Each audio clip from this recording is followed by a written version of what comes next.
शांति। भगवत गीता श्लोक क्लास में आज के टेस्ट के लिए बेसिक कोर्स है और जिनका जो कोर्स बाकी है वो आगे बताते जाइए।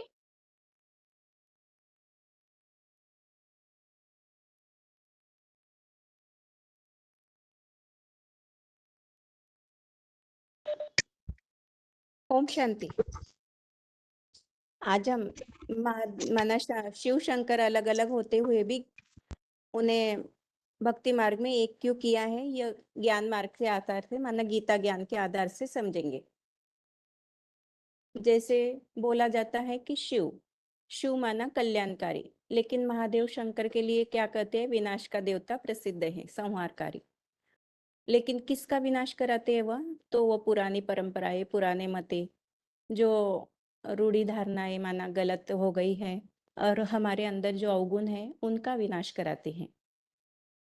और भगवान शिव के लिए कहते हैं कि भगवान शिव निराकार है, माना उनका आत्मा पर ही नाम है। क्योंकि वो भगवान शिव कहते हैं कि मैं भी अगर शरीर धारण करूं तो तुम बच्चों को इन दुखों से कौन छुड़ाए, इसीलिए मैं शरीर माना शरीर सुखों का त्यागी हूँ, मैं शरीर लेता ही नहीं हूँ। मेरा नाम सदैव आत्मा पर है, इसीलिए शिव माना सदैव कल्याणकारी, उनका आत्मा पर ही नाम है।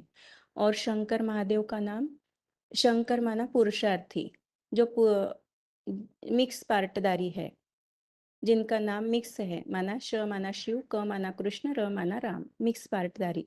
जब तक वह पुरुषार्थी है तब तक शंकर है, और जब पुरुषार्थ संपूर्ण हो जाए तो वह शिवलिंग स्वरूप माना वह भी उनके समान बन जाते हैं।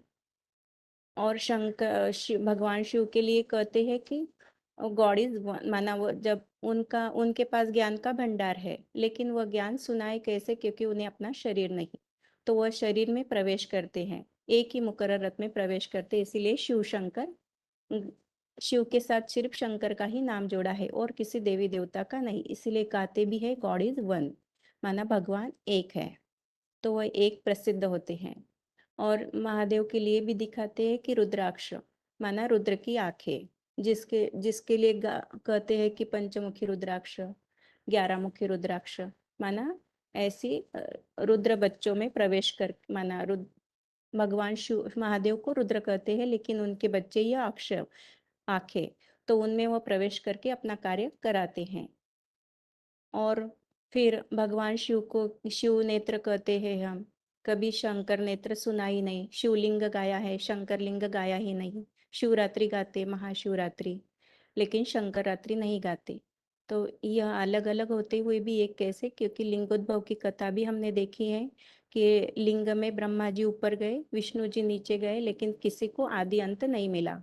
जैसे परम भगवान शिव, वह तो है ही अजन्मा, अभोक्ता, अकर्ता, लेकिन वैसे ही महादेव की आत्मा भी वैसे ही बन जाती है, जन्म मृत्यु के चक्र से न्यारी।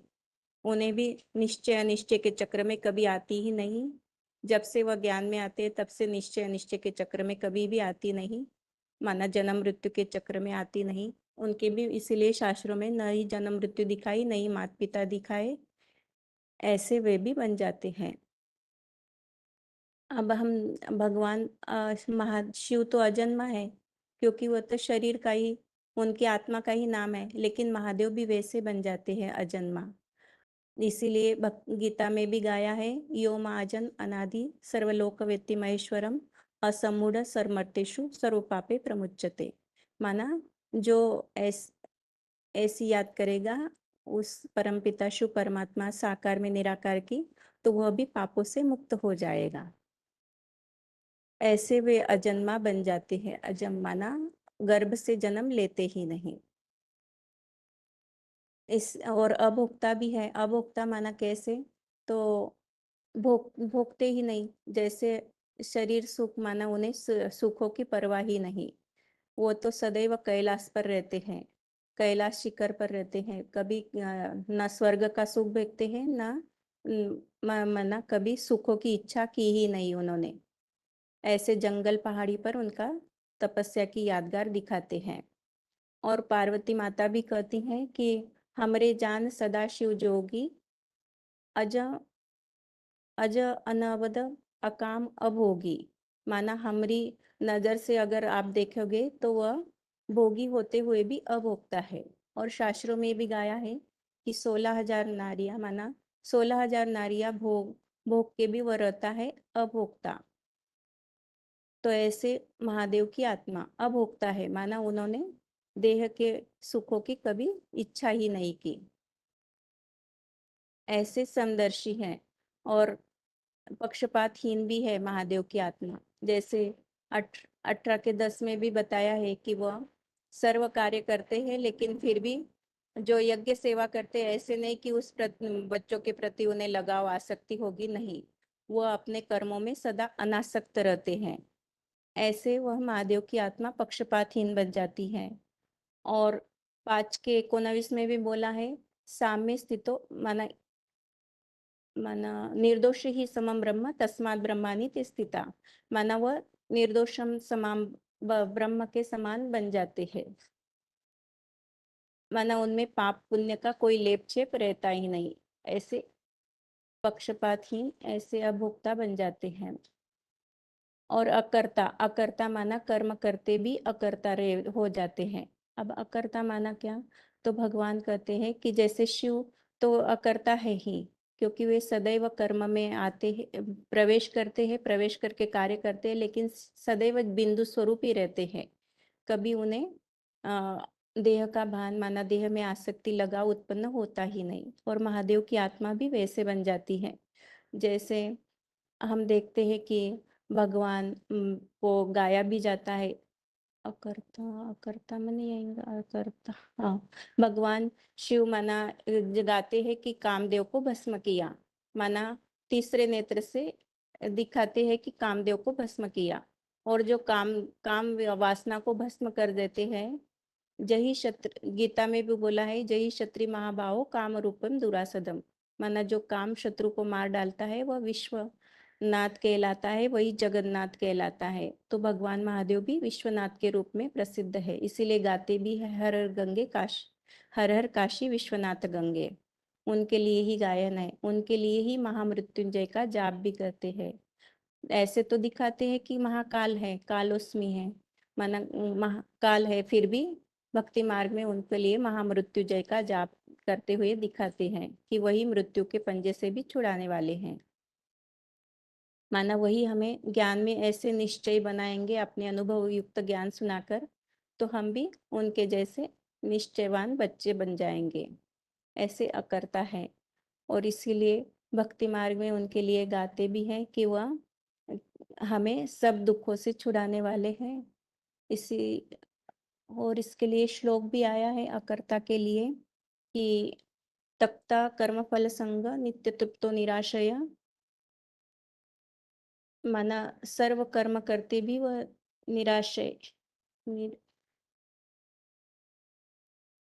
ओम शांति दीदी, सारा तोंडी बोला।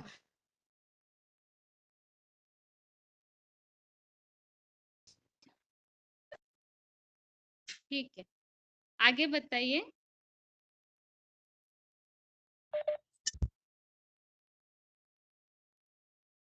अगला फोन अनम्यूट है। हेलो बहन जी, हम गंगा के बारे में बताएंगे बहन जी। हेलो, हाँ जी, बताइए। 25407 रोल नंबर, बेगमपेट, हैदराबाद। एक मिनट बहन जी।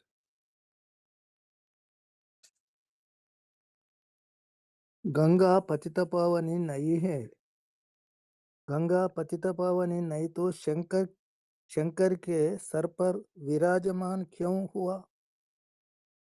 गंगा ऊंचा समझता है, इसकी सारी बात माना जाता है, सेवा करते हैं इसलिए सर पर चढ़ा लेते हैं। विद्वान पंडित समझाते, क्या गंगा के पीछे ढेर सन्यासी निकलते हैं। सन्यासियों में बड़ा सन्यासी भीष्म पितामह अपने माँ के रूप में मानता है। सन्यासियों को निकलने को गंगा निमित्त बनते हैं। गंगा पतितपावनी कौन हुई? बाप का बात बुद्धि उनका बुद्धि में बैठाए। ये गंगा तो पानी के गंगा है। बेहद का अर्थ है पानी को बिलोने से मक्खन नहीं निकलता है। बाप सुनाए गंगा को शिव बाबा सुनाए कौन हुआ पतित पावनी बोला है पतित पावनी शिव बाबा है। पतित पावनी गंगा नहीं है तो शंकर के सर पर विराजमान क्यों है। ये वार्तालाप है 1951। सन्यासी लोगों को सर्विसेबल गंगा है, इसीलिए बाबा गंगा को सर पर चढ़ा लेते हैं। और एक वीसी नंबर है 2308। सिक्खों लोग कहते हैं एक सदगुरु निराकार है। शास्त्रों में गायन है ज्ञान की गंगा को कौन लाया है। भागीरथ ने लाया है। गंगा ऊपर से आया ज्ञान युक्त पानी के गंगा है। सागर से संबंध नहीं है, इंद्रियों से संबंध जोड़ता है। नाम पड़ा गंगाधर। ऊंची स्टेज से आता है नीचे चले जाते हैं। बेसिक ब्राह्मणों के बीच में एडवांस गंगा कन्या है। शंकर के जटा में कन्या का रूप में दिखाते हैं। ऊंची स्टेज में सदैव रहता है। उनका संग का रंग में रहता है। नीचे स्टेज में जाते हैं। नदी नाला बन जाता ही गंगा का सफाई होता है। गंदी होती है सफाई का होता है।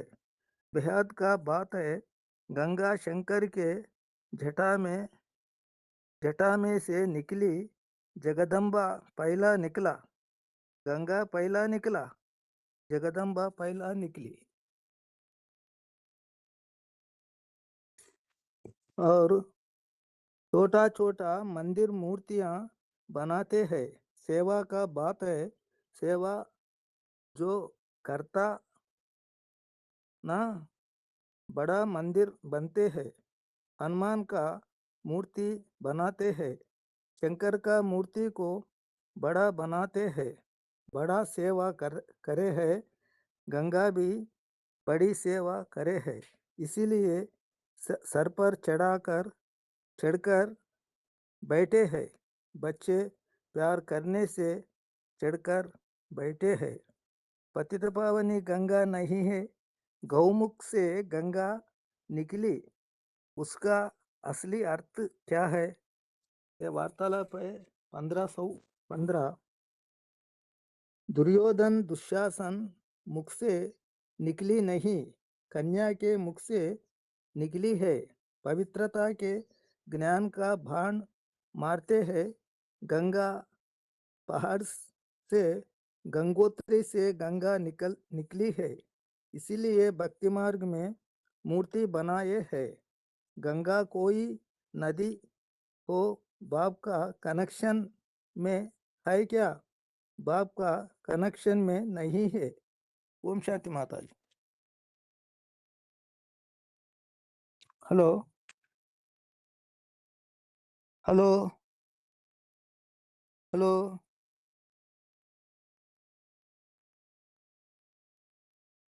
हेलो बहन जी। हाँ जी, ओम शांति। ठीक। आगे बताइए, अगला फोन अनम्यूट है।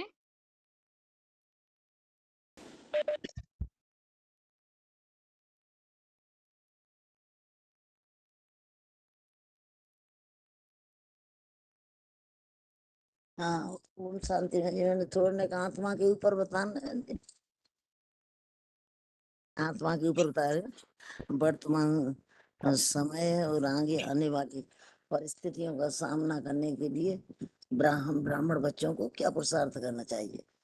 उसके लिए मुरली में भी विशेष महावाक्य अभी 2026 में चलिए बस ये परीक्षा चल रही है, सिर्फ वीर रूपात्माओं की चल रही है।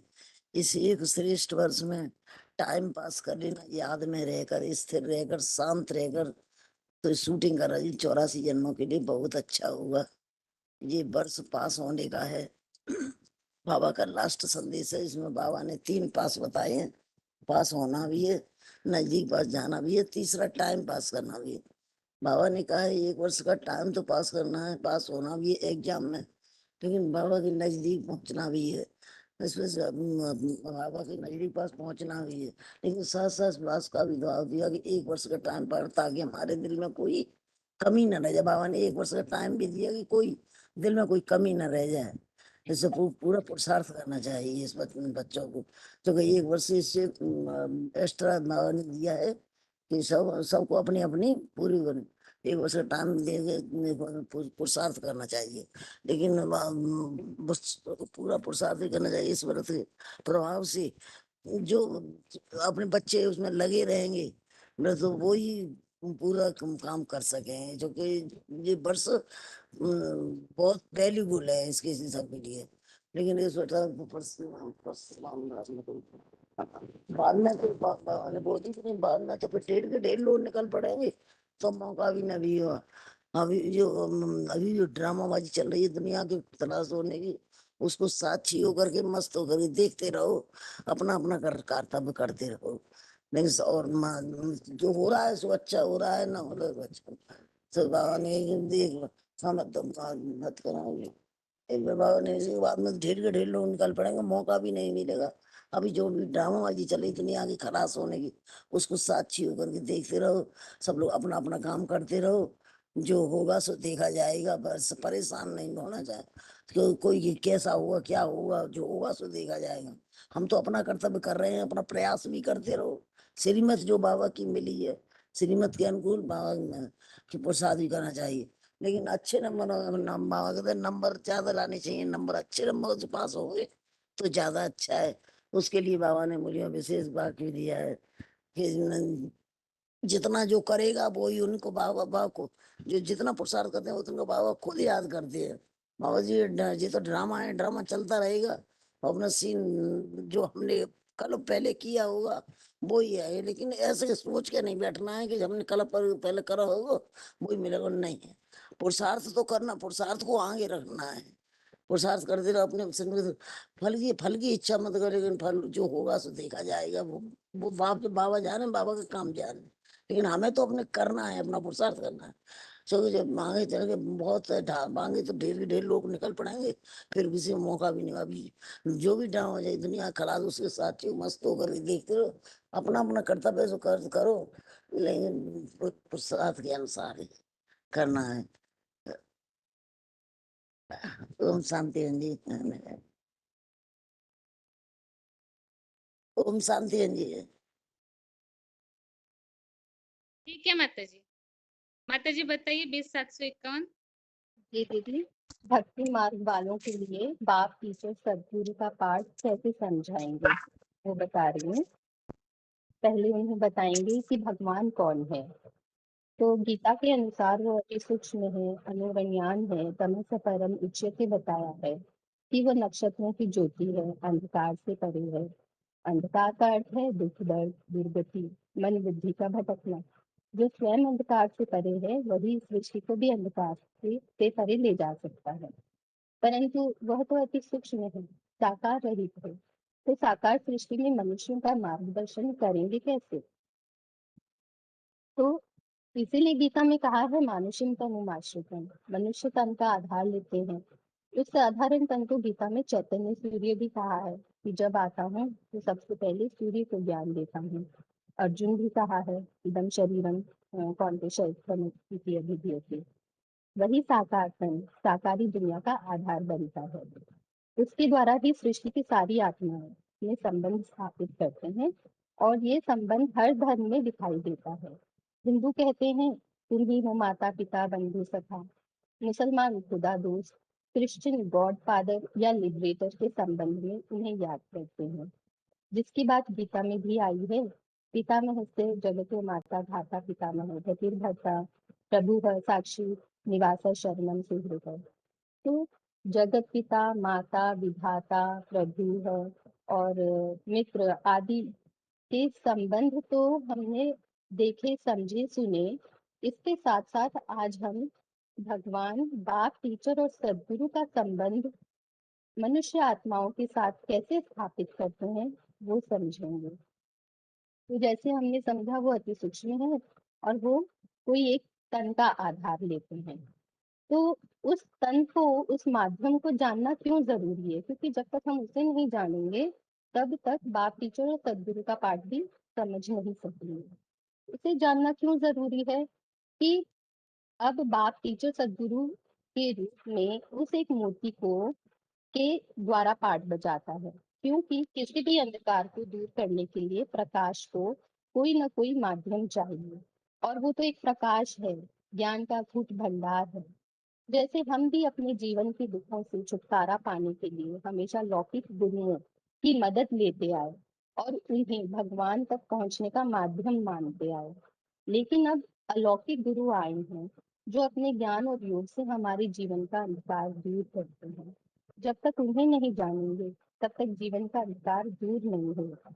अगर हुआ होता तो ये सृष्टि नीचे नहीं गिरती, दुनिया में सुख शांति स्थापित नहीं होगी, वसुधैव कुटुंबकम नहीं बनेगा।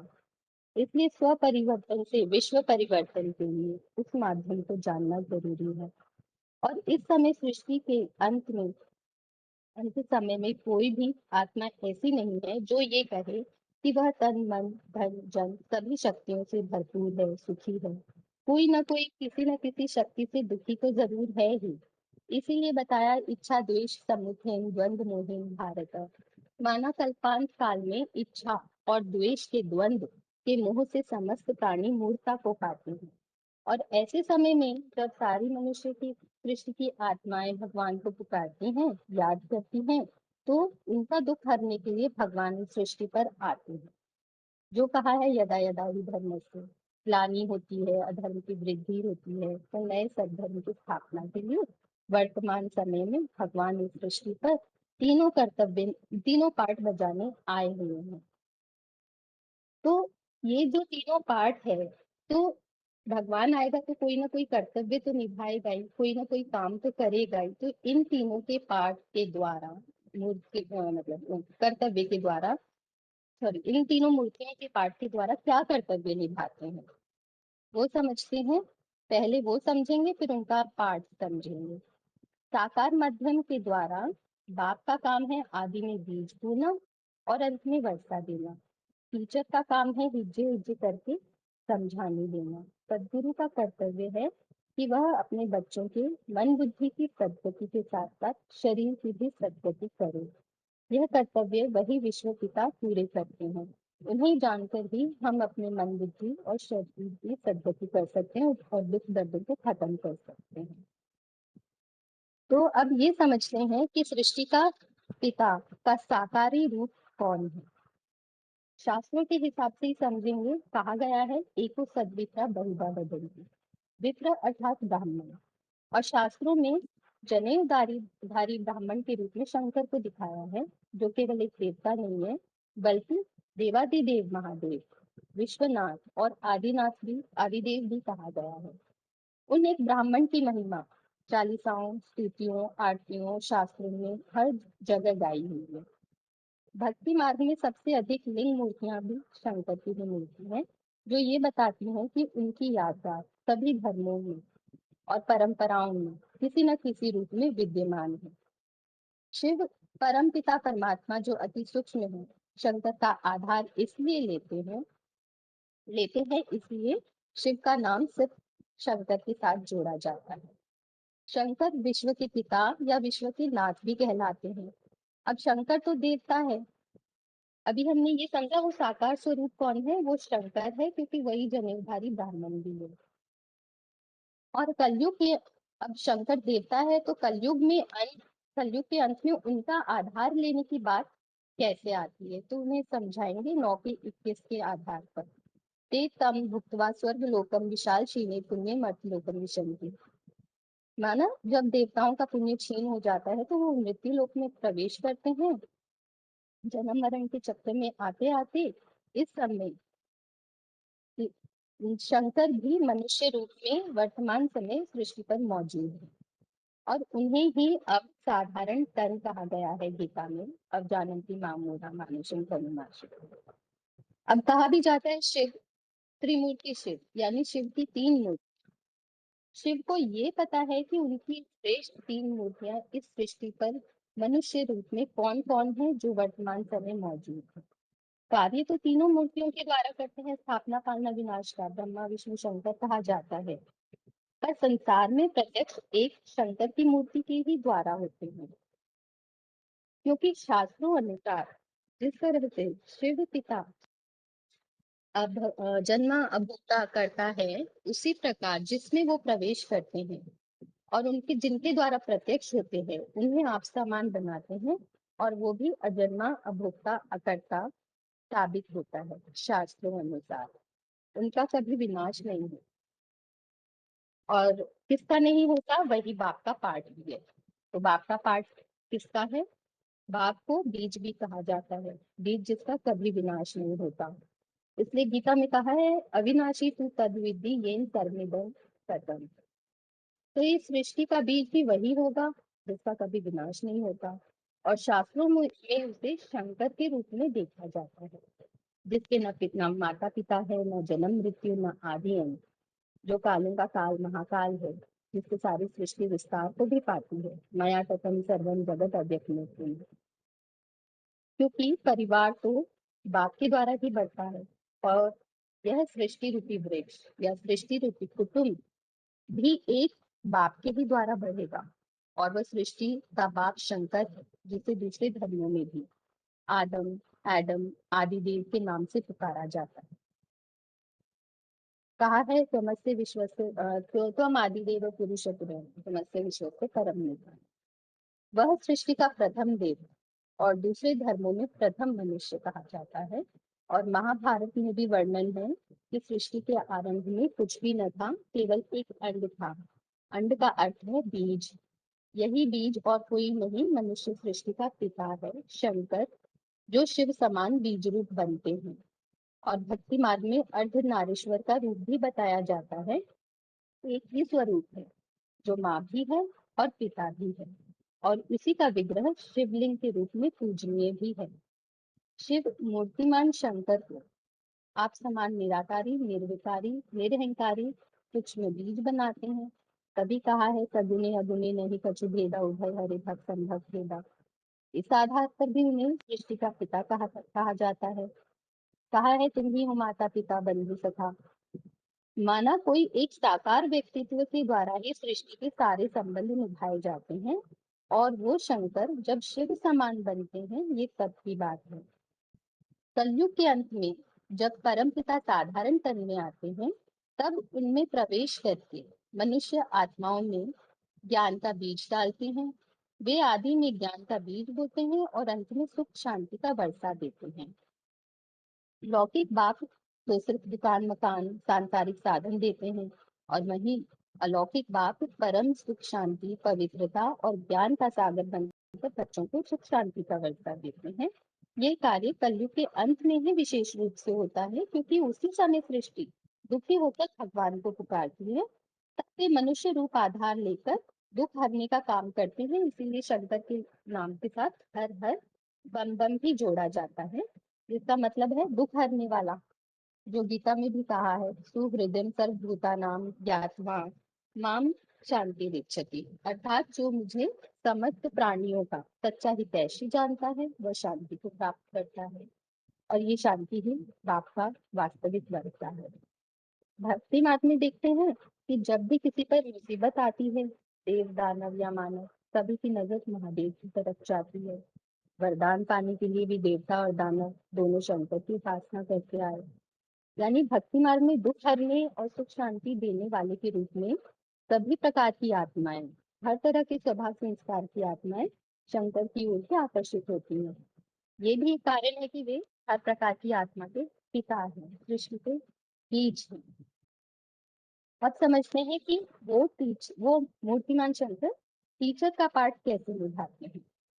अब टीचर या शिक्षक के रूप में शिव शंकर का पार्ट है कि हम चित्रों में देखते हैं शंकर के मस्तक से गंगा निकलती है और उनके माथे पर तीसरा नेत्र होता है।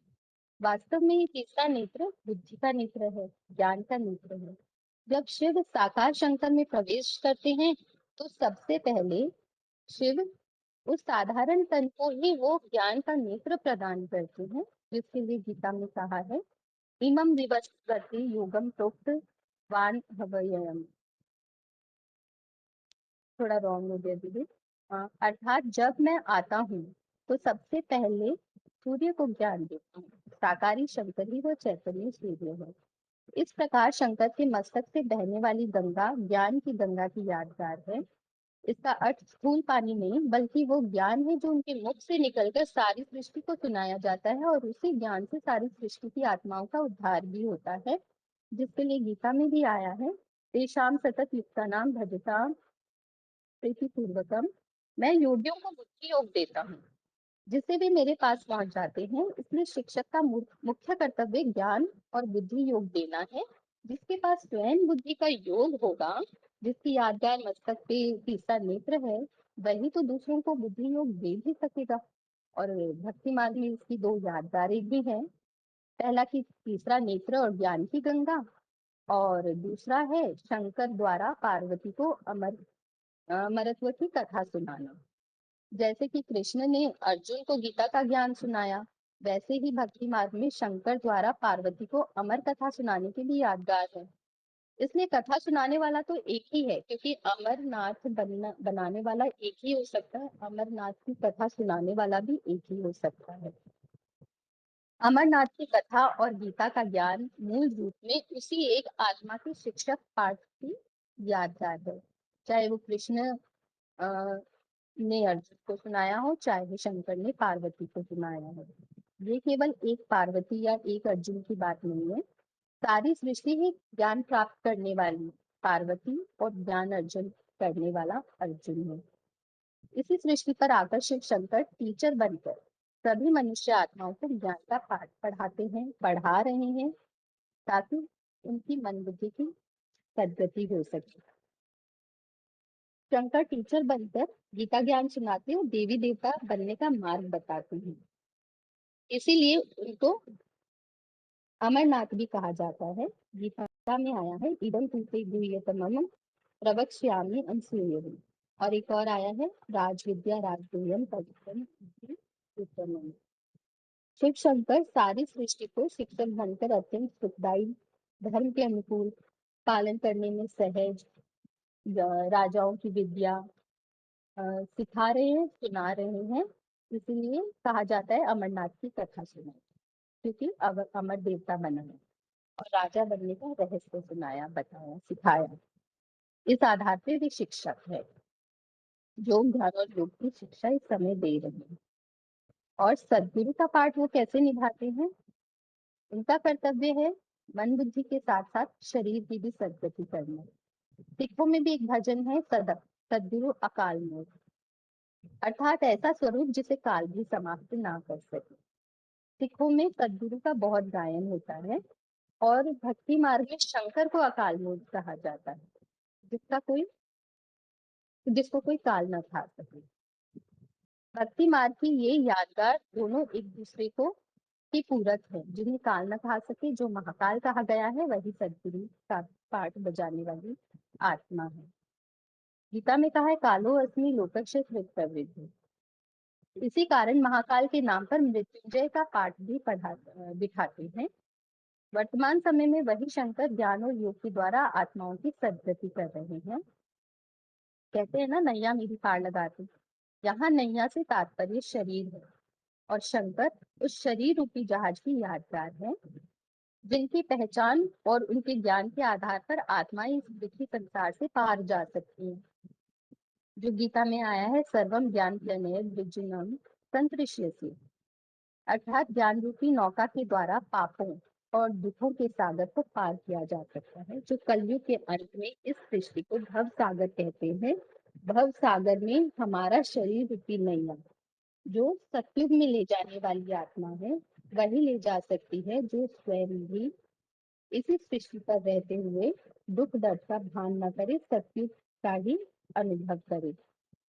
उनकी पहचान तथा उनके दिए हुए ज्ञान योग के द्वारा ही अमरत्व की प्राप्ति होती है। इसी कारण भक्ति मार्ग में अमरनाथ की कथा की यादगार है और मार्ग बताने वाला भी वही है। वर्तमान समय में शंकर रूपी सद्गुरु सत्य ज्ञान सुनाकर आत्माओं को कैलाशीवासी समान ऊंची अवस्था का अनुभव करा रहे हैं। वे मन बुद्धि की सद्गति कराते हैं क्योंकि मन बुद्धि की सद्गति का आधार ज्ञान है, जो गीता में बताया है तेषाम एव अनुकंपा अनुकंपार्थम अहम ज्ञानम अजम तमः। ज्ञान दीपक अज्ञान रूपी अंधकार को नष्ट कर देता है। जैसे शंकर को सूक्ष्म वचन वासी कहा जाता है, माना ज्ञान के मनन चिंतन में सदा रत रहने वाली आत्मा, इसलिए तीसरा नेत्र प्रकृति के मध्य में है। उस ज्ञान योग के आधार पर काम विकार को भस्म कर काम जीते जगत जीत बने, इसलिए जगत पिता भी कहलाए। तो उसी ज्ञान के आधार पर सब आत्माओं की मन बुद्धि की सद्गति करने में केवल एक वही मूर्ति सक्षम भी है। दूसरा उदाहरण, शंकर को कैलाशी वासी दिखाया गया है, वैसे ही ज्ञान और योग के द्वारा मनुष्य आत्माएं भी परिस्थितियों से ऊपर उठकर ऊंची अवस्था में रह सकती हैं। इसी ज्ञान योग से आत्माएं स्वयं को और अपने परम पिता को पहचान कर सद्गति की ओर बढ़ती हैं और बढ़ रही हैं, जिसके लिए गीता में कहा है योग क्षेमम वहामयम मामेकम शरणम व्रज। ये अक्षर गीता के हैं, अर्थात भगवान योगियों की रक्षा का भार उठाते हैं और उनकी शरण में जाने से पापों से मुक्ति का मार्ग खुलता है। ये क्या है? ये सद्गति ही तो है। भक्ति मार्ग में भी कहा जाता है नजर से नहीं। वर्तमान समय में सद्गुरु सम्मुख आकर आत्माओं को ऐसी दृष्टि देते हैं जिससे वे अपने वास्तविक रूप को और परम धाम को पहचान सकें और अपने देहभान से परे हो सकें।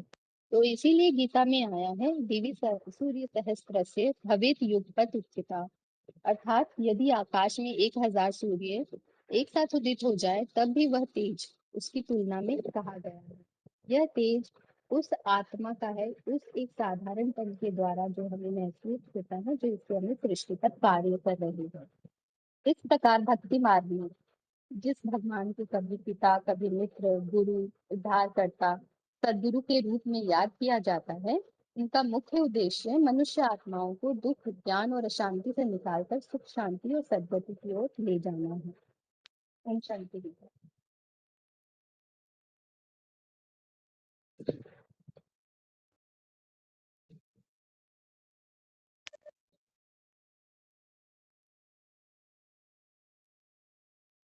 आगे बताइए, अगला फोन अनम्यूट है।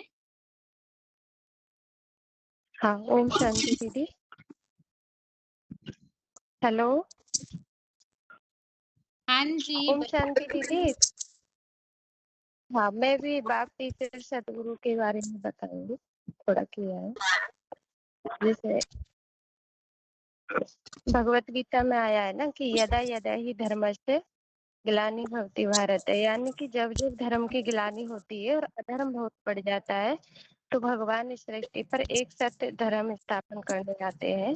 क्योंकि जब सृष्टि के अंतिम समय में जब मनुष्य आत्माएं और मनुष्यों के आधार पर प्रकृति भी पतित और तमो प्रधान बन जाती है, जिसके लिए भगवत गीता में बोला है कि इच्छा देश समुत्थेन द्वंद्व मोहेन भारत सर्वभूतानि सम्मोहम सर्गयन्ति परन्तप, यानी कि सभी कलयुग अंत में आत्माएं इच्छा और द्वेष के कारण मूढ़ बन जाते हैं।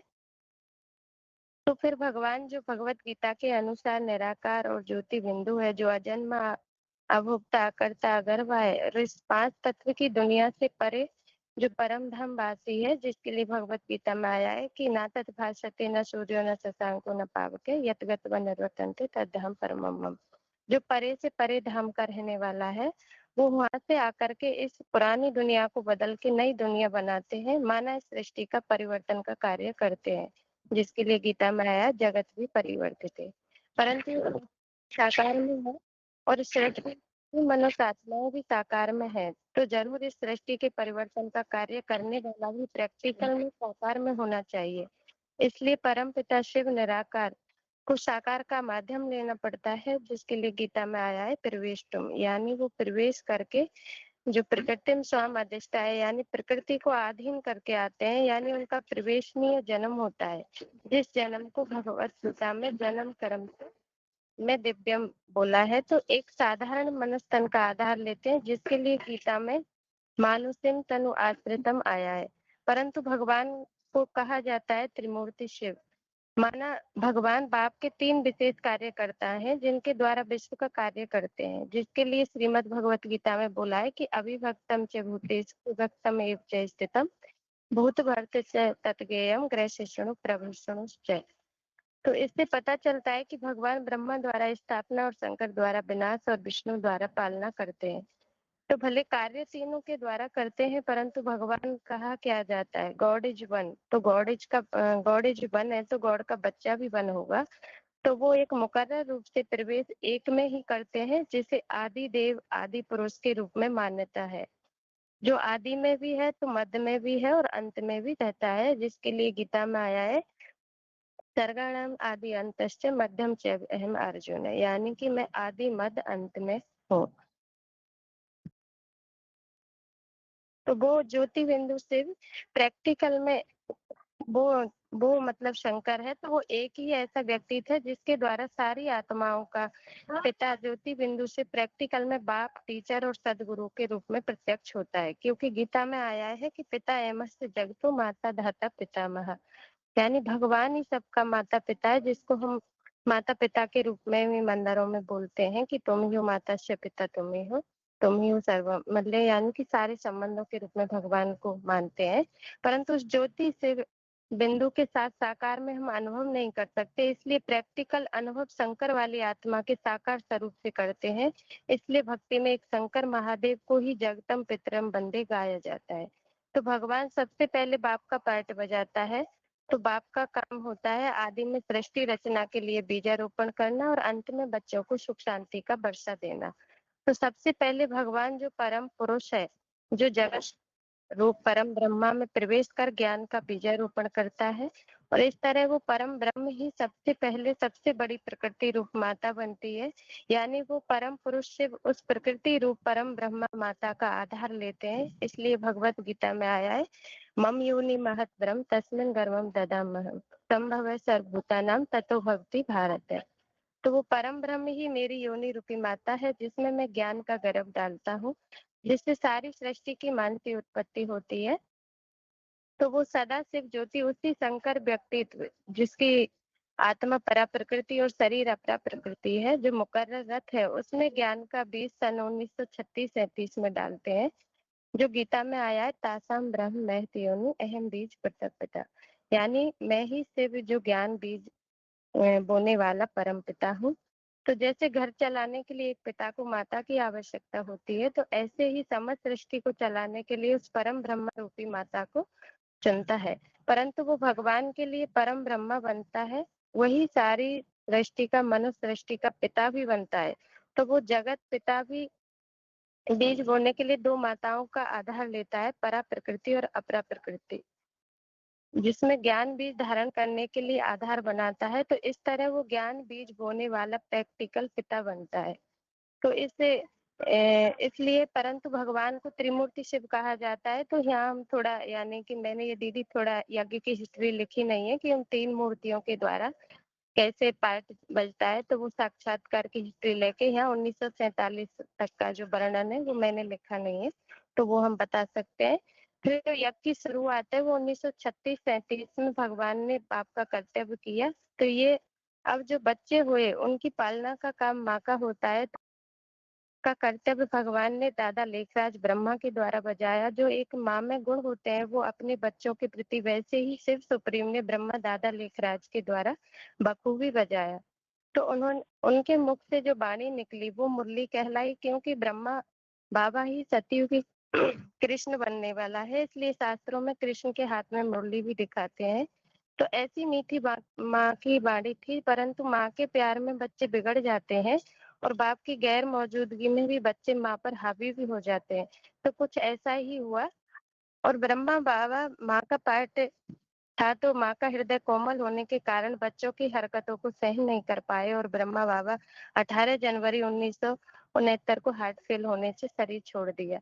परंतु भगवान का काम तो अधूरा रह नहीं सकता, क्योंकि कहा कहा जाता है कोई भी बड़ा व्यक्ति जब कोई कार्य की शुरुआत करते हैं तो वो पूरा करते हैं। तो वो तो बड़े थे, बड़ा बाप भगवान, उनका कार्य अधूरा कैसे रह सकता है? क्योंकि जब जंगल में से एक शेर चला जाता है तो फिर दूसरा शेर ज्ञान की धार लगाने आ जाता है। तो जो पहले 3 आत्माएं यज्ञ में शरीर छोड़कर चली जाती हैं तो फिर से जन्म लेकर ज्ञान में आ जाती हैं। इसलिए 67 की मुरली का पॉइंट है कि आगे जो मरे थे फिर वो भी बड़े हो कोई 20-25 के हुए होंगे और ज्ञान भी ले सकते हैं।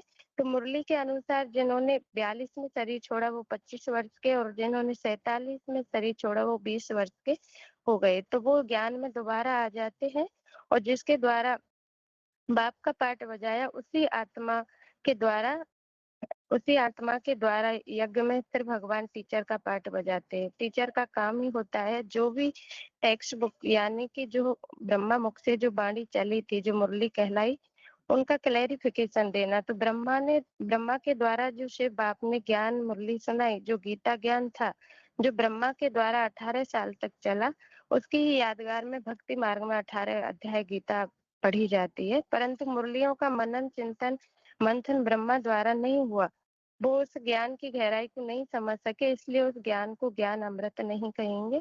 क्योंकि टीचर का पाठ अगर ब्रह्मा बाबा के द्वारा चला होता तो 66 में बाबा ने घोषणा कराई कि आने वाले 10 वर्षों में भारत से भ्रष्टाचार और विकारों का अंत होने वाला है और नई दुनिया सतयुग आने वाला है। तो इस तरह 10 वर्ष की घोषणा का रहस्य नहीं समझ पाए और बाबा ने ये सारी बातें स्थूल दुनिया का विनाश समझ लिया।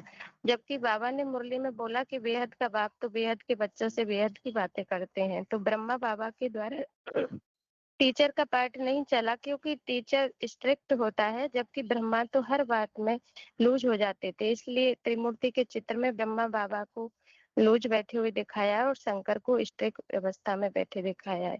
तो जो बात विनाश की घोषणा की थी तो वो जड़ भारत की नहीं, चैतन्य भारत की थी, जो सदा ज्ञान की रोशनी में लगा रहने वाला है, जो सन 69 से ज्ञान में पुनः आ जाता है और 76 तक 10 वर्ष के अंदर उसके अंदर से विकारों का अंत हो जाता है और मुरलियों के एक एक शब्द को गहराई से समझकर उसके हिज्जे हिज्जे कर कर बताना शुरू करता है। तो ये टीचर का कार्य सन 76 से चल रहा है, जिसमें ऐसी राज्यों की पढ़ाई जा रही है जिसमें इंद्रियों को कंट्रोल करने का राज भरा हुआ है, जिसके लिए राज विद्या राजगुह्यम पवित्रम इदम उत्तमम। तो यानी ऐसी पढ़ाई जा रही है। तो वास्तव में जो कार्य 3 मूर्तियों के द्वारा करता है, परंतु वो 2 मूर्तियां जो ब्रह्मा और विष्णु वो शिव के समान नहीं बन पाती। शिव तो सबके लिए कल्याणकारी होता है, परंतु शास्त्रों में ब्रह्मा को हमेशा असुरों के पक्षधर रहे हैं और विष्णु को देवताओं के, और एक शंकर वाली आत्मा ही ऐसी है जिससे देवताएं भी खुश रहते हैं तो राक्षसों को भी वो संतुष्ट करते हैं, यानी वो समान दृष्टि वाले हैं। परंतु शंकर को चित्रों में याद में बैठा दिखाते हैं, यानी वो अपने से जरूर ऊंचे की याद में बैठा है। तो वो शंकर का पुरुषार्थी स्वरूप है, संपूर्ण नहीं बना है तब तक याद का पुरुषार्थ करता है। जब वो याद की संपूर्ण स्टेज को प्राप्त कर लेता है तो वो ही शिव के समान बन जाता है, जो आया है अयोध्या कांड में कि सोई जाने जे देव जनाई, जानत तुम ही हो जाई। यानी जिसको तुम जानते हो, जिसको तुम जानकारी दे देते हो तो वो कि वो कौन है और आप कौन हो, तो वो जब ये जान जाता है तो वो तुम्हारे समान ही बन जाता है। जिसके लिए रामायण में भी आया है कि सगुन अग्नि नहीं कुछ भेदा, उभय हरे भव संभव खेदा। यानी सगुन यानी साकार और अगुण यानी निराकार, उन दोनों में कोई भेद नहीं कर पाता, एक समान बन जाते हैं। जो गीता में भी उसी एक व्यक्ति के लिए आया है कि मनुष्याणाम सहस्रेषु कश्चित् यतति सिद्धये यत यताम अपि सिद्धानाम कश्चित् माम वेत्ति तत्वतः। तो कोई हजारों में से कोटों में से एक ही सिद्धि को प्राप्त करता है, जो रामायण में भी आया है नर सहस्त्र कोटन में को। तो वो एक ही शंकर वाली आत्मा है जो ज्ञान सूर्य शिव से सारा ज्ञान का भंडार अपने अंदर ग्रहण करता है, जिसके लिए अव्यक्त वाणी पॉइंट है कि बाप को याद करने से ज्ञान आपे ही मर्ज हो जाता है। तो वो ऐसी याद की स्टेज प्राप्त कर लेते हैं जो शिव के गुण है, वो पूरे ही गुण शंकर वाली आत्मा में आ जाते हैं, जो अभोक्ता अकर्ता अजन्मा अगरवा। इसलिए शास्त्रों में भी शंकर को ना तो कोई माता पिता दिखाए ना ही उनका जन्म मृत्यु। तो वो एक ऐसी आत्मा है जो क्षर होते हुए भी अक्षर की स्टेज को प्राप्त कर लेता है, जो गीता में दो प्राणियों का उल्लेख आया कि दो एमो पुरुषो लोके क्षर अक्षर एवच क्षर सर्वाणि भूतानि कूटस्थ अक्षर उच्यते।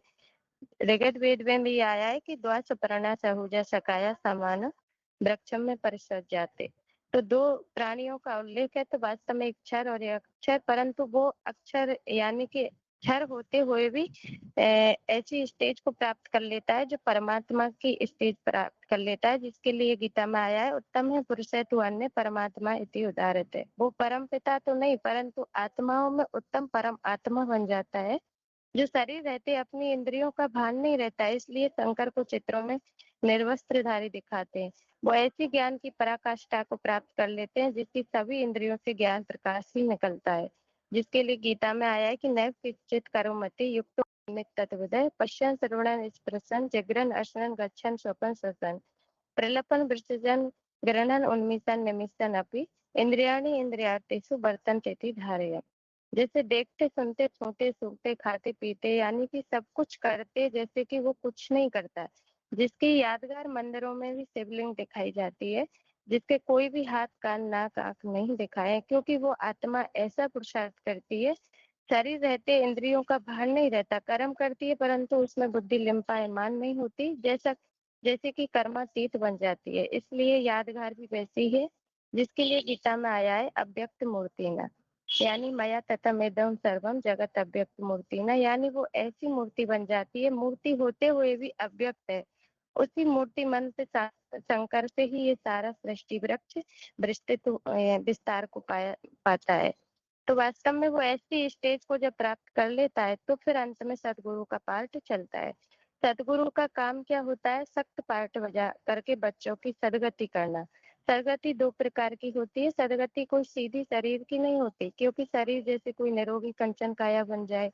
पहले मन बुद्धि की सदगति होती है, क्योंकि सदगति की पहचान ही है कि बुद्धि विनाशी दुनिया के आडंबरों में ना रहे, देह और देह के संबंधियों में से बुद्धि उपराम रहे, सिर्फ बुद्धि ज्ञान के मनन चिंतन में रमण करे, उनको मनन चिंतन ही अच्छा लगे, ईश्वरीय सेवा में ही बुद्धि बिजी रहे, तो परम पिता परमात्मा की याद और नई दुनिया की प्लानिंग में रहे, तो समझो हमारी आत्मा की सदगति हो रही है।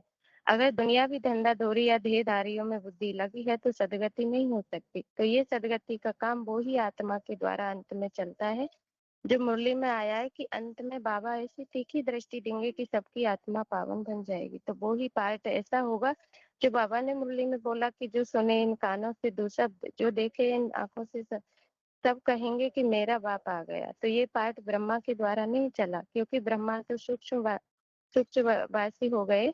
तो इसलिए मुरली में बाबा ने बोला कि ब्रह्मा को भी पावन बनाने वाला हुआ एक सतगुरु है। सत बाबा, सत टीचर, सतगुरु तीनों ही इकट्ठे हैं। तो ये पार्ट कोई स्थूल व्यक्ति ये कोई पार्ट तीन व्यक्तियों के नहीं, एक ही व्यक्ति है जो तीनों कार्य करता है। दुनिया में भी बाप टीचर एक हो सकते हैं, सतगुरु नहीं, परंतु भगवान हमें बाप टीचर और सतगुरु एक ही आत्मा के द्वारा बनता है। इसलिए मुरली में आया है कि यह मूर्ति एक ही है परंतु है तीनों, अर्थात बाप भी बनते हैं तो टीचर भी बनते हैं और गुरु भी बनते हैं। ओम शांति दीदी।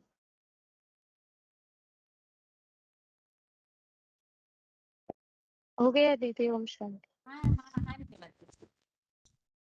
आगे हाँ जी। बताइए। हाँ जी। आज की मेरा चित्र है सीढ़ी का चित्र। बेसिकली मैं समझ रहा हूँ कि ज्ञान सागर पतित पावन सर्व का सदगति दाता निराकार पिता परमात्मा शिव गीता ज्ञान दाता भारत के उत्थान और पतन के 84 जन्मों की कहानी अब फिर से सुनाकर पुजारी भारतवासियों को पूज्य देवता बना रहे हैं। अभी सीढ़ी के नीचे देखें तो भारत और भारतीय जितने हैं सब पूजा कर रहे हैं, मतलब पुजारी बन चुके। जो भारत पूज्य था, श्रेष्ठ देवी देवता घराना था, वो आज कलयुग अंत में आके पुजारी बन चुका है। तो ये जो कहानी है, ये गल्प सुनने में तो सबको अच्छा लगता है। कोई भी कहानी हो, कहानी में जितना उतार चढ़ाव होगा, समस्या से जितना घिरे हुआ होगा और समाधान का रास्ता निकलने वाले हीरो पारधारी हीरा जितना अधिक माने ऐसे कामयाबी हुआ होगा, तो वो कहानी सबको बहुत अच्छा लगता है। वो प्रेरणादायी जीवन चरित्र को निर्माण भी करता है और उसका मानदंड चारित्र को मूल्यबोध पढ़ने में, देखने में और सुनने में वास्तविक जीवन में ग्रहण करने में भी लायक बनता है। तो ऐसे एक कहानी है जो भारत के पर है।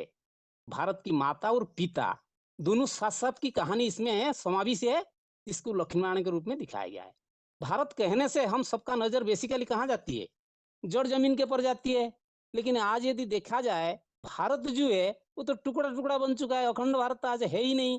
अभी जो कहते हैं जम्मू कश्मीर से लेके कन्याकुमारी तक ये जो विस्थापित हुआ है, उसी पे नजर दौड़ता है।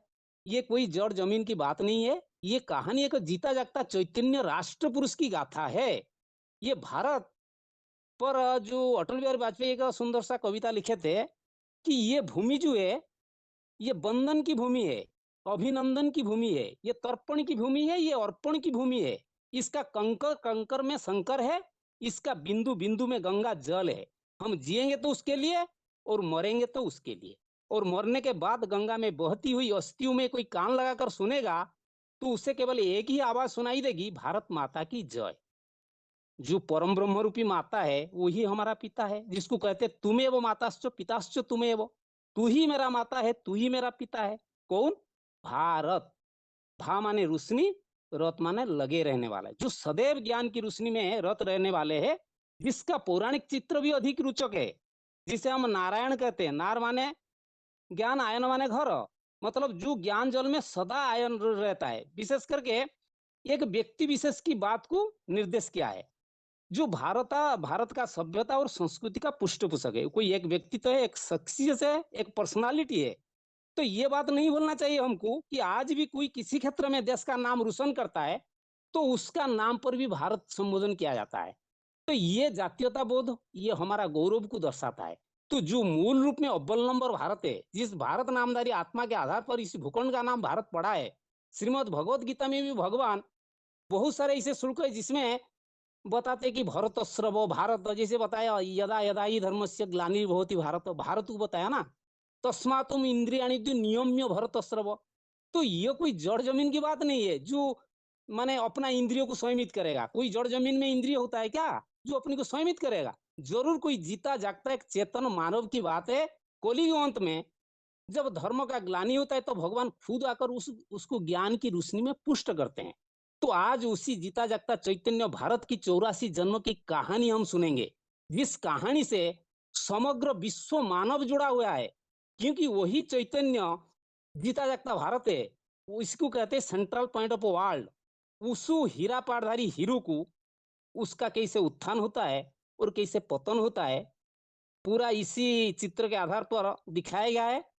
तो जिसको जानने से और इसके बारे में समझने से सबके अंदर जो आध्यात्मिक क्रांति होगा, जिससे हमको मुक्ति और जीवन मुक्ति का रास्ता उन्मुक्त हो सकता है। तो इसीलिए उस जीता जागता भारत का महिमा तो अवर्णनीय है।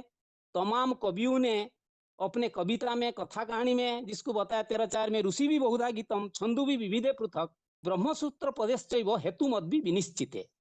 माने एक ही सत विप्रा है जिसको अलग अलग तरीके से बहुधा वदंती। जितना भारत की शास्त्र पुराण कथा कहानी में उल्लेख है, चाहे गीता हो, चाहे भागवत हो, रामायण महाभारत, सभी जगह में एक मनुष्य सृष्टि का बीज आदम को अलग अलग कार्य कुशलता, गुण चरित्र और स्वभाव संस्कार को दर्शाया गया है। अपितु वो कैसे गायन पूजन और मान्यता संसार में फैलता है, तो सिर्फ भारतीय धर्म में नहीं, विश्व धर्म में भी उसका मूल शुरुआत होता है पुरुषोत्तम संगम युग में। खास करके जो भारतवासी है तो उनको तो ये चित्र बहुत जचता है, क्योंकि उनका उत्थान पतन कैसे पुरुषोत्तम संगम युग में होता है। ये चित्र तो खास करके सन 1965 में बुद्धि युग के आधार पर बनाया गया था। खास करके भारतवासियों के लिए चित्र माने ठीक है।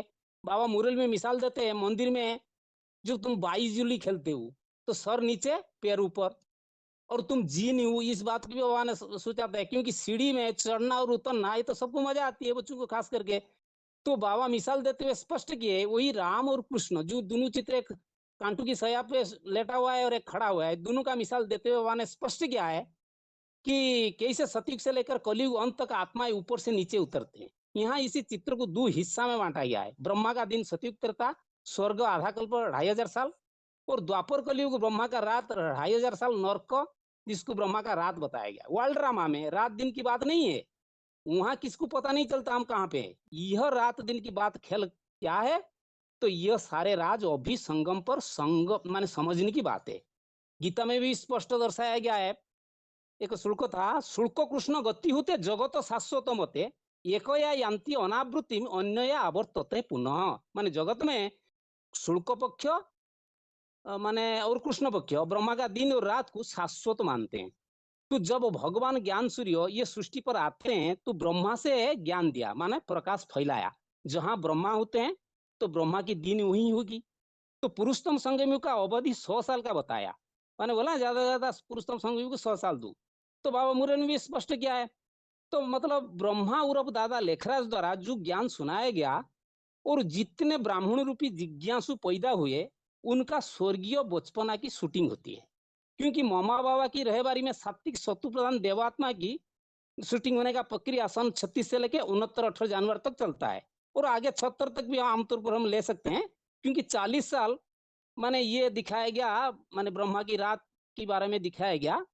तो इसमें तो 4 युग की शूटिंग होती है, सत्व सत्व सामान्य रजो और तमो। तो उसमें ये देखना है हमको दादा लेखराज ब्रह्मा का, यदि हम सन 36 से हिसाब लेके 76 तक दिखाएंगे, क्योंकि ब्रह्मा की जो वाणी थी नई दुनिया स्वर्ग रूपी दिन के लिए, वो 76 में शुरू होगा। जो घोषणा 66 में आने वाले 10 वर्षों में भारत से भ्रष्टाचार और विकारों का अंत होने वाला बताया गया है। तो उसमें ये दिखाया गया है हुबनहार विश्व युद्ध के पश्चात भारत में श्रेष्ठाचारी दैवी स्वराज्य आने वाले। तो उस महावाक्यों के साथ माने जिन आत्माओं का विश्वास निश्चय अड़ी रहा, किसी का तो नहीं रहा, सिर्फ एक का रहा, तो उसके लिए स्वर्गीय शूटिंग माने होता है फिर नई दुनिया के लिए। बाकी 76 में जब विनाश नहीं हुई तो जो अनिश्चय पैदा हो गया, विनाश की बात को लेके, मामा की उम्र की बात को लेके जो धारणा बैठी हुई थी, 76 के बाद जब नहीं हुआ तो बहुत सारे ब्राह्मण यज्ञ से टूट गए। मतलब उनके मन बुद्धि में जो निश्चय बैठा हुआ था वो निश्चय उखड़ गया, मतलब अज्ञान अंधकार फैल गया, विनाश हो गया।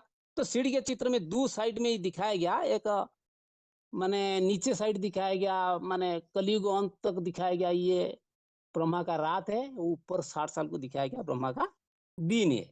तो इस चित्र में दिखाया गया इस प्रकार का। बाबा ने बोला था कि चित्र के साथ तो जो लिखत है जरूर होनी चाहिए, नहीं तो ये चित्र डैमफुल दिखाई देगा। दुर्भाग्य की बात है ब्रह्मा कुमारी ब्रह्मा का अनुपस्थित में ब्राह्मण की दुनिया में मायावी मनुष्य रावण की मौत से भक्ति मार्ग के रावण राज्य की शूटिंग कर रहे हैं। अभी ब्रह्मा सन 69 से आगे टाइम टू टाइम बच्चों को सुधरने का प्रयत्न तो करता है दादी गुलजार के तन में आए, परंतु रावण राज्य की गहरा शूटिंग जो द्वापर से दिखाई चित्र में, ये कोई वाल ड्रामा की बात नहीं है।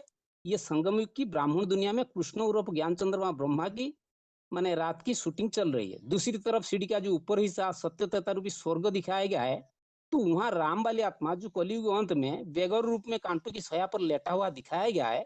तो उस हीरो महानायक का कहानी बड़ा दिलचस्प, हृदयस्पर्शी और सबसे बड़ा चरित्र का जो अनुकरणीय है।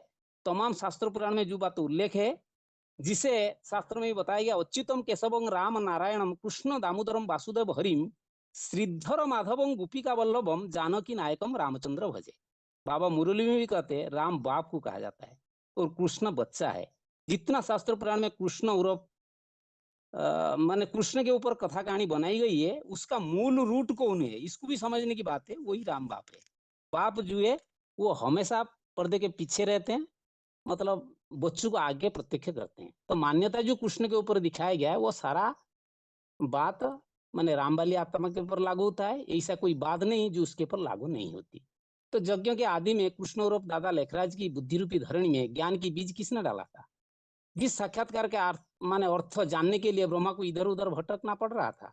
कलयुग अंत में राम वाली आत्मा एक साधारण नौकर मैनेजर का काम करता हुआ कृष्ण उर्फ दादा लेखराज के पास माने करता था। तो दोनों बाप बेटे का जन्म देखा जाए तो कहीं ना कहीं वर्ल्ड ड्रामा भी शुरू से अंत तक एक दूसरे के निकट संबंधी बनती रहती है, क्योंकि ये कहानी ही ऐसे संयोग दर्शाता है।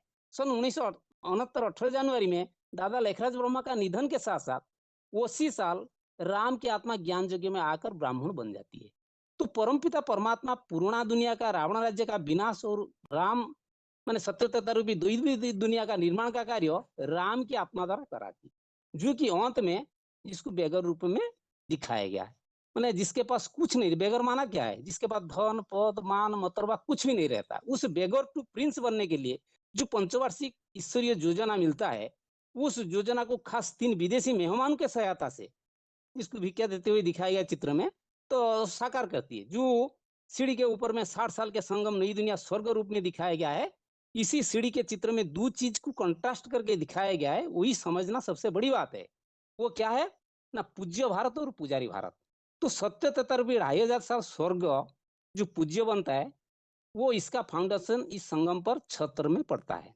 और ब्रह्मवाक्य मुरली में बोला है 66 में लक्ष्मीनारायण का जन्म कब हुआ ना, आज से 10 वर्ष कम 5000 साल हुए।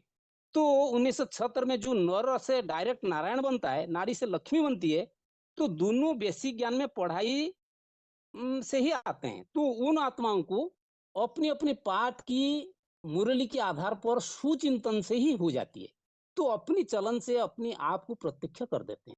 बाबा ने स्पष्ट किया है, कोई दूसरा का पाठ को बाबा प्रत्यक्ष नहीं कराएगा, कोई पेपर पे या बोर्ड पे लिख के नहीं दर्शाएगा। भगवान बाप कोई कागज बोर्ड पे नहीं लिखते हैं, बताते हैं तो यह राजू की पढ़ाई है, तो सबको पढ़ना है और पढ़ करके अपनी विशेषता हर आत्मा आत्मज्ञान से प्राप्त करती है। अपना क्षेत्र धर्म निभाते हैं, जिसके अंदर जो चरित्र होगा वही पार्ट वो खुद प्ले करेगा। तो राम आदम अर्जुन ही महाभारत का महानायक, तो वो इंद्रदेव प्रदत्त देवदत्त शंखध्वनि से 4.5 लाख दैवी संगठन तैयार कर देती है, तो जिसका हम प्लानिंग पार्टी बताया गया है। तो फिर वो नई दुनिया का जो प्लान तैयार करते हैं, तो इससे खुदा का तख्त को उठाने वाले 8 देवात्माओं के साथ 108 श्रेष्ठ राजाएं जो विशेष करके भगवान पढ़ाई में विशेष सहयोगी बनते हैं, तो और उसके साथ साथ 1000 भुजाएं जो है माने विशेष ब्रह्मा का मददगार भुजाएं तथा 16,108 जो राज परिवार के भांति हैं, और साथ साथ 2.25 और 2.25 माने लेफ्ट राइट 4.5 लाख आत्मा जो पितर पूर्वज है, अमर बीज रूप आत्मा है। ये ज्ञान युग की अखूट ईश्वरीय शक्ति से आसमान की जड़ सितारा मानिंद्य, धरित्र के चैतन्य सितारे तथा इनसे प्रवेश करने वाले जो ब्रह्मा सरस्वती जैसे चंद्रवंशी की 4.5 लाख आत्मा मातृवत पाठ बजाने वाली आत्मा, कुल मिलाकर 9 लाख की सृष्टि की आबादी सतयुग में शुरुआत में होती है।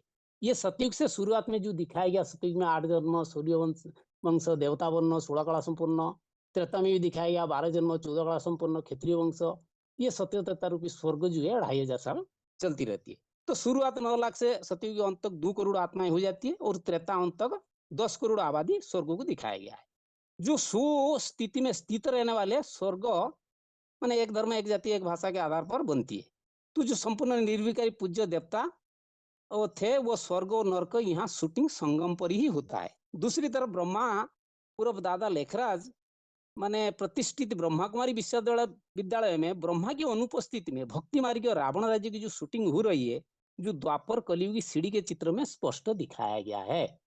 तो पहले अव्यभिचारी एक भक्ति एक शिवलिंग की होती है, फिर माने राम लक्ष्मीनारायण की पूजा होती है, फिर सिंगल राम सीता की पूजा होती है, फिर सिंगल पूजा आरंभ हो जाता है। कलयुग अंत में गणेश हनुमान जी से सिंगल देवताओं की पूजा, पेड़ पौधे प्रकृति की पूजा, फिर आहिस्ते आहिस्ते नीचे दिखाएगा कैसे अज्ञान अंधकार से व्यभिचार फैलता है और सारे दुनिया कलाहीन बन जाता है। तो इस प्रकार का जो सीढ़ी के चित्र में दिखाया गया है, रावण का बहुत बड़ा कदम, ये पूरा 2500 साल सृष्टि को रावण ने जकड़ लिया, पूरा अपने जाल में फंसा दिया। तो सिंगल पूजा जो प्रादुर्भाव बढ़ता है कलयुग में, तो गणेश हनुमान की जो पूजा होती है, फिर आगे देवदारी गुरुओं की पूजा होती है, फिर पांचों तत्व की पूजा होती है, फिर स्थूल सुहा करने वाले यज्ञ होती है, पेड़ पौधे जानवर की पूजा होती है। तो दृष्टि वृत्ति व्यभिचार रावण जैसी की काया विस्तार करती है। पुरुष प्रधान समाज कन्या माताओं के अंडर कंट्रोल करती है। जो भारत में भगवान बाप माने प्रतिष्ठित शासन था, तंत्र था, एक राजा द्वारा परिचालित संचालित था, तो माया रावण की प्रभाव से देहधारी धर्मगुरु ने माने ब्रह्मा की अनुपस्थिति में धर्मसत्ता राजसत्ता को अलग अलग कर दिए, अलग अलग हाथ में चली जाती है। तो विनाश काले परमपिता परमात्मा का श्रीमत के विपरीत ब्राह्मण की दुनिया विनाश अर्थात विनाश काले विपरीत बुद्धि ब्रह्मा सरस्वती तरफ और ब्राह्मण को इधर दिखाया गया है। तो मतलब भगवान का दिव्य सृष्टि निर्माण कार्य में रामकृष्ण आत्मा का बहुत बड़ा पार्ट तो होता है। ब्रह्मा माँ द्वारा सिर्फ ब्राह्मण सृष्टि बनती है और ब्राह्मण को पालना मिलती है तथा ज्ञान मुरली रूपी दूध माँ के रूप में पिलाती है। तो ब्राह्मण बच्चों को ब्राह्मण से देवता बनाना, उनके अंदर आसुरी गुण को विनाश करा के देवता बनाना तथा जड़जड़ीभूत तो 500-700 करोड़ जो दुनिया है आसुरी मायावी रावण राज्य से इनको मुक्ति दिलाना, तो ये कार्य हीरू का काम है। जो जीता जागता चैतन्य भारत राम वाली आत्मा है, आदम है, आदिदेव है, अर्जुन है, तो उसके जरिए अभी इस कार्य प्रैक्टिकल में चल रही है। जो महाभारत में जिसको बताया गया धर्म क्षेत्र कुरुक्षेत्र समवेता जुजुत्सव माँ में कहा पांडवास्त्र किम कुर्बो तो संजय। तो ये धर्म रूप कुरुक्षेत्र है, कर्म क्षेत्र है। सब अपने अपने धारणा में सारा संसार में फैले हुए हैं। तो इस पवित्र सदाशिव ज्योति का दिव्य कर्मों के साथ, दिव्य जन्मों के साथ जो आत्मा इस कहानी से उत्पन्न चरित्र को अच्छी तरह से सुन के, समझ करके, जान करके इस ज्ञान के साथ जुड़ेंगे, अपने जीवन को इस रास्ते पर चलाएंगे, वही सत्य भारत का सच्चा राष्ट्रभक्त माने स्वदेशी सुधर्मी वीर भारत माता के श्रेष्ठ सुपुत्र कहलाएंगे। क्योंकि क्षत्रिय का जो गुण धर्म क्या है, सौरत्य जो धुतिदा की उद्यचपि अपलायनम दानम ईश्वर भावच क्षेत्र कर्म स्वभावजम। भगवान ने आया क्षेत्र धर्म को हमको पढ़ाने सिखाने के लिए। तो इस माने सीढ़ी के चित्र से क्षत्रिय वीर माने पुरुष का गुण धर्म को हमने जाना, तो उसके आधार पर हमारा जीवन चलाएंगे। तो इस दोनों काल को बेहतर जानने की क्या सबसे बड़ी बात है, जो 8:27 में बताया था कि ये जो ब्रह्मा का दिन और ब्रह्मा का रात, ये माने सबसे बड़ी चीज है। क्योंकि दोनों अज्ञान अंधकार रात और वो दिन का शुक्ल पक्ष और कृष्ण पक्ष, जिसको बताया नैते श्रुति पास्थ जानने योगी मोहाति कश्चन तस्मात् सर्वेषु काल तो युगयुक्त भवार्जुन। मतलब ये मोह अंधकार का बात को जो अच्छी तरह नहीं जानेगा, नहीं समझेगा कि यहाँ ही शूटिंग होता है, संगम युग में सारे चीज, तब वो ज्ञान में आगे नहीं बढ़ सकता। इसलिए इसको कंटेस्ट करके बताया और बहुत सारे बातें इसमें। ओम शांति। हेलो। हाँ जी, ठीक है। अभी हाथ नीचे किए हैं सभी के। और जैसे पिछले क्लास में आत्मा का परिचय इस प्रसंग में श्लोक बताने के लिए बोला था, आपको कोई भी एक टॉपिक दिया जाएगा और उस प्रसंग में आपको कौन सा श्लोक किस तरह से लागू होता है वो भी समझाना होगा। हाथ उठाइए पहले अध्याय के लिए।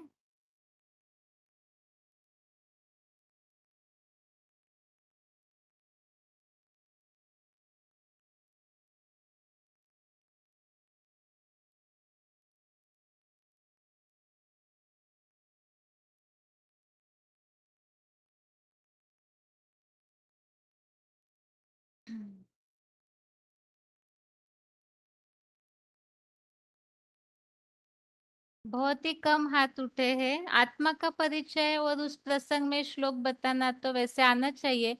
जिन्होंने कभी भी कोर्स न बताया हो ऐसे हाथ उठाइए थोड़ा। जो कोर्स नहीं बताया है आत्मा का परिचय या कोई भी कोर्स नहीं बताया, ऐसी माताएं या भाई जुड़े हैं तो हाथ उठाइए।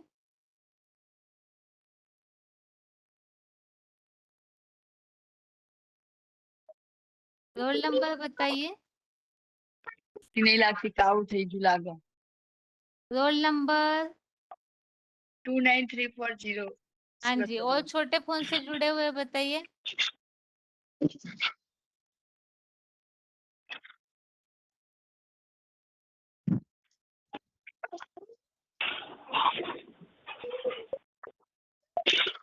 हेलो हाँ जी, रोल नंबर बताइए दीदी। ना। हाँ दीदी, हमारी भट्ठी नहीं हुई है अभी। ठीक है, मतलब आप सीख लीजिएगा थोड़ा सा। हाँ।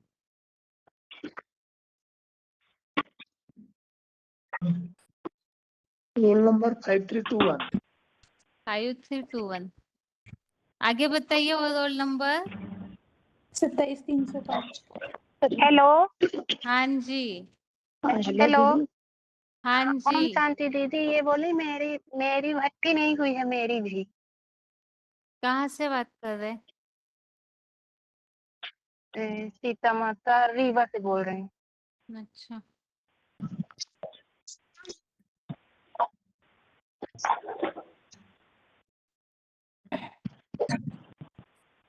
दीदी 21992। ओम शांति दीदी। हाँ जी। Betul Madhuban, roll number 28671। योगेश भाई। ठीक है। आत्मा का परिचय ऐसे दिया है। एक मिनट। प्रश्न यहाँ से पूछे जाएंगे, उत्तर आपको वहां से देना है। जी। दीदी मेरा रोल नंबर 29616। हाँ जी। मेरा रोल नंबर से दीदी मेरा रोल नंबर जानिए, 21,992। ठीक है। अभी दीदी प्रश्न मेरा है आप सभी के लिए, प्रश्नों का उत्तर दीजिए। प्रश्न है, आत्मा अविनाशी है और आत्मा के ऊपर 5 तत्वों का असर नहीं होता है। इस प्रसंग में कौन से श्लोक बता सकते हैं? नैनं छिन्दन्ति शस्त्राणि नैनं छिन्दन्ति शस्त्राणि नैनं दहति पावकं न च दूसरे एनं का क्लेदयति 23वां न श्लोक है। शोषयति मारुतम्। नैनं छिन्दन्ति शस्त्राणि नैनं दहति पावकः न चैनं क्लेदयन्ति आपो न शोषयति मारुतः। आत्मा का हेलो रूप दीदी मैं नापा नहीं जाता है। अहमदाबाद के माताजी बताइए। अप्रमेय आत्मा इतनी सूक्ष्म है कि उसका रूप नाप नहीं सकते हैं।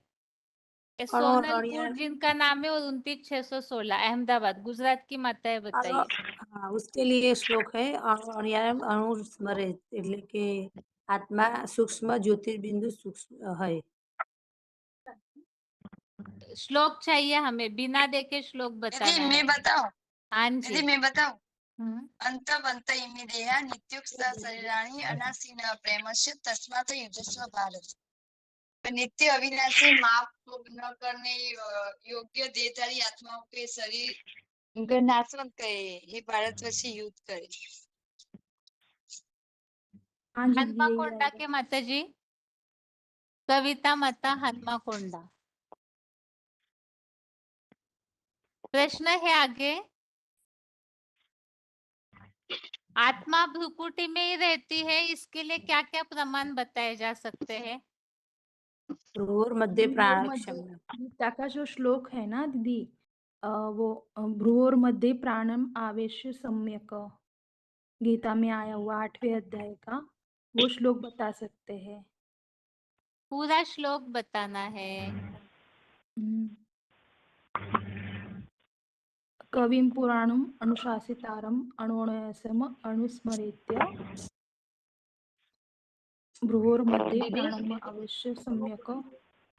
बैतूल के भाई बैतुल के हेलो भाई दीदी। बताइए। हेलो दीदी मैं बताती हूँ। एक मिनट बैतुल बताइए भाई।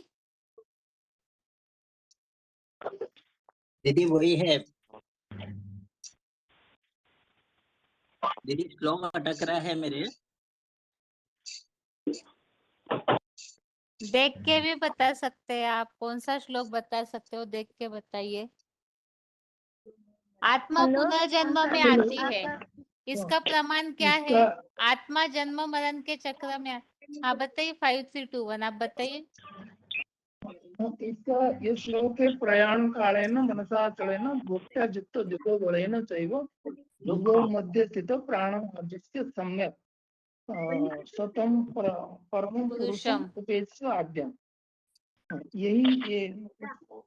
यही है ये श्लोक। इसमें जो भ्रुवोर मध्य स्थित प्राणम आवेश भ्रुकुटी में आत्मा निवास करती है बोलते।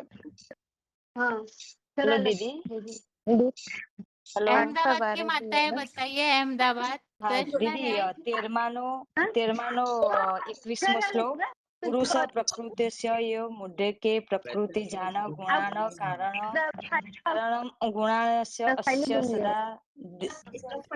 सदा सदो निश्चय। 13नो 21मो दीदी कि आत्मा प्रकृति में स्थित प्रकृति पैदा हुई 3 गुणों का भोक्ता है, गुणों में आसक्त भगाव इसके सत असत इंद्रियों में जन्म का कारण है। दीदी 24-5-68 बताओ। बताइए। प्रकृति से ही भुक्ते प्रकृति जान गुणान कारण गुण संघर्ष सद सद योनि जन्मचु, अर्थात आत्मा जन्म मरण के चक्र में आती है। दीदी मैं बताऊं एक श्लोक और बताइए। ये है वाशांसे जीर्णानि यथा विहाय नवानि गृह्णाति नरोपराणि तथा शरीरानि विहाय जीर्णानि यन्यानि संयाति नवानि देहि। 2:22 हम मतलब मनुष्य जो है जैसे पुराने वस्त्रों का त्याग करके नए वस्त्रों को ग्रहण करता है, उसी प्रकार ये नर ये जो पुराने शरीरों को छोड़कर आत्मा नए दूसरे शरीरों को ग्रहण करती है। दीदी ये भी आएगा ना, न जायते म्रियते वा कदाचित नायं भूत्वा भविता वा न भूयः अजो नित्य शाश्वतोयं पुराणो न हन्यते हन्यमाने शरीरे। माना इसमें कहा गया है ना, ये जो शरीर है यह मारा जा सकता है, लेकिन ये आत्मा जो है वह इसे कोई मार नहीं सकता, और वो कभी होगा नहीं ऐसा भी नहीं है, और वो नहीं था ऐसा भी नहीं है, वो कायम अविनाशी है। हाँ जी, और ये भी है, ना एनम वेति हंतारम यश्चैनम मन्यते हरम उभो तो ना विजानतो ना यम हंति ते हंति। ये भी है दीदी 2 का 19।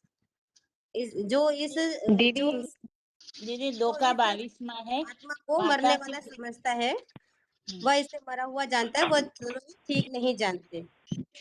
ना ये कभी मारा जाता है और ना कभी मरता है।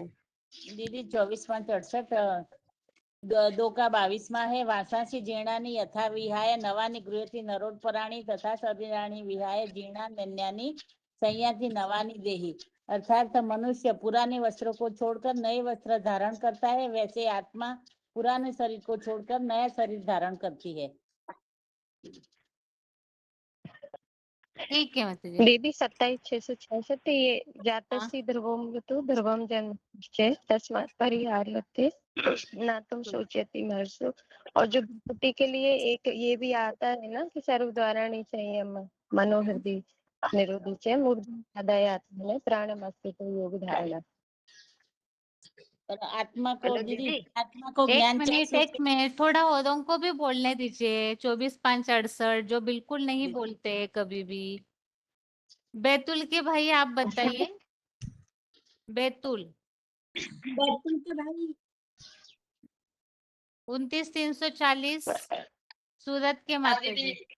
हाँ आप लोग देवी नित्य बताइए अवध्य। आत्मा जो है निर्लेप है या नहीं, और इसके लिए क्या प्रमाण दे सकते हैं। अगर निर्लेप है तो भी क्या प्रमाण देंगे, और निर्लेप नहीं है तो भी क्या प्रमाण देंगे। प्रूफ बताना है आत्मा निर्लेप होती है या नहीं। मानो भगवान 11,965 और दूसरे हाँ जी दीदी, 29,200 फूलों की खुशबू 339। वाला दीदी बताइए मुझे वो माता जी। श्लोक याद नहीं आ रहा। हाँ जी बोला है,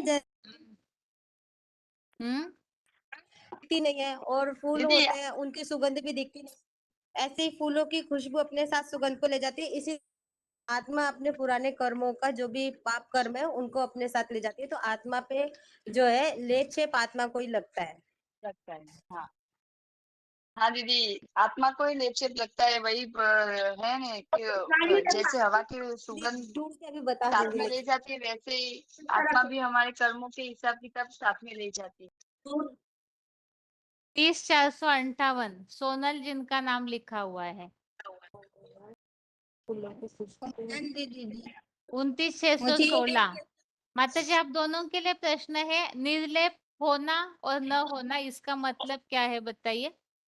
आत्मा निर्लेप नहीं होती है, क्योंकि लिंपायमान निर्लेप होती इस है। शब्द का अर्थ क्या है, और कैसा लेपछेप चढ़ता है, किस बात का उसको लेपछेप चढ़ता है या नहीं चढ़ता है। तो उसको कोई बात बोले, कोई कर्म किया, वो आत्मा को ही लगता है, क्योंकि शरीर तो नाशवंत है, वो तो जल जाता है, पर आत्मा ही साथ में जो भी कर्म करती है वो साथ ले जाती है। जैसे कि कुछ सुख दुख महसूस आत्मा करती है, शरीर नहीं।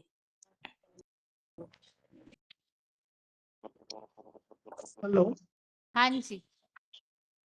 हाँ, ये जो आत्मा लेप छेप में करता है, इसके लिए 13 अध्याय का 20 नंबर श्लोक में आता है, कार्य करणं कर्तृत्वे हेतु उच्यते पुरुष सुख दुखाना भोक्तृत्व उच्यते। अर्थात प्रकृति के देह रूपे कार्य में इंद्रियों के साधन रूप रचना में कारण कहा जाता है, और आत्मा को सब सुख दुख भोक्ता करने में कारण कहा जाता है। ये जो इंद्रियों के संग के रंग में आकर के ही आत्मा सुख दुख भोगती है, और इसी आधार से कैसे असत और असत जोनि में जन्म लेता है, उसके लिए श्लोक आता है 13 का 21 में, पुरुष प्रकृति भुक्ते प्रकृति जान गुणा कारण गुण संजय सद असद जोनि जन्म।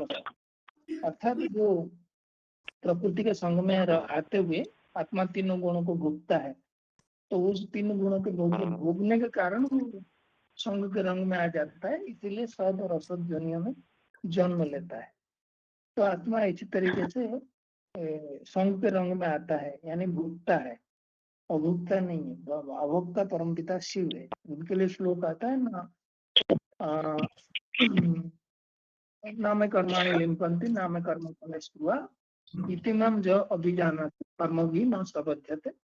दूसरा श्लोक आता है, न च मां तानि कर्माणि निबध्नन्ति धनंजय उदासीनवताथिनो असक्तं तेषु कर्मसु। उदासीन के समान रहता है, तो इसीलिए वो कर्मों में परमपिता लिप्त नहीं होता, तो इसीलिए आत्मा जन्म मरण के चक्र में आ जाता है। बलि अंतः स्वात् पिताना चरम चरः एवं च सूक्ष्मत्वात् वह यथो करे जैसे प्राणी के बाहर और अंदर से मन बुद्धि से सदा अचल है। जड़ देह से अचालमान भी है अति।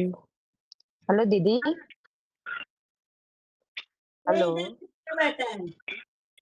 हाँ जी हेलो, माता जी। दीदी, आत्मा विषय बताओ। जीवात्मा आत्मा विषय बताइए। 13 15 श्लोक। हम्म बहि अंतस्या भूताना अचरम चह एव च। कैटेगरी जैसी योग ऊर्जा ही प्राणियों के बाहर और अंदर के मन बुद्धि से सदा अचल है। जड़ देह से है, अचलायमान भी है। अति सूक्ष्म होने से वह अतीन्द्रियों द्वारा दिखाया जाना नहीं जाता और वह देह दुनिया से दूर आत्मलोक अंश में स्थित है। खोपड़ी रूपा अस्त्रा पर ब्रह्म लोक में रहते हैं। आप जो पढ़ रहे हैं ना माता जी, वो बाहर ज्ञानियों वालों के को निकट बेसिक है। कोर्स के हिसाब से कैसे बताएंगे, बताइए। हाँ, ये आत्मा, हाँ आत्मा अंश दे दुनिया में दूर से लोग स्थित है, पर ज्ञान से निकट है। कैटेगरी ऊर्जा से है। 27,305 माता जी। सदा अचल है। हेलो, हाँ जी दीदी, ये श्लोक आपको कहाँ जाता आत्मा है? के पार्ट के जितने भी श्लोक आते हैं बिना देखे वो बताइए। आत्मा के पाठ के श्लोक। जितने भी श्लोक आते हैं, इसके बाद जिनका भी फोन अनम्यूट है उनको सेम प्रश्न रहेगा। जो जो भी श्लोक आते हैं आत्मा के लेसन संबंधित वो बताने होंगे। जी ठीक है। पहला श्लोक, नैनम छिन्दन्ति शस्त्राणि नैनम दहति पावकः न चैनं क्लेदयन्ति आप न शोषयति मारुतः। अगला देख सेकंड है, वासांसि जीर्णानि यथा विहाय वांसांसि जीर्णानि यथा विहाय यथा शरीराणि विहाय जीर्णानि अन्या तथा शरीराणि विहाय जीर्णानि अन्यानि संयाति नवानि देहि। और है अविनाशी, तो ये आत्मा के लिए है। आत्मा के लेसन के हाँ। लिए बस। जी जी जी। आत्मा अभी बताए ना, न जायते म्रियते वा कदाचित् नायं भूत्वा भविता वा न भूयः अजो नित्य शाश्वतोऽयं पुराणो न हन्यते हन्यमाने शरीरे।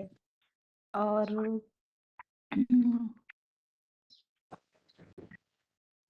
माता जी बताइए 11,124 नारायणपुर के माता जी। आत्मा के लेसन के जितने श्लोक आते हैं वो बताइए। मैं बताऊं?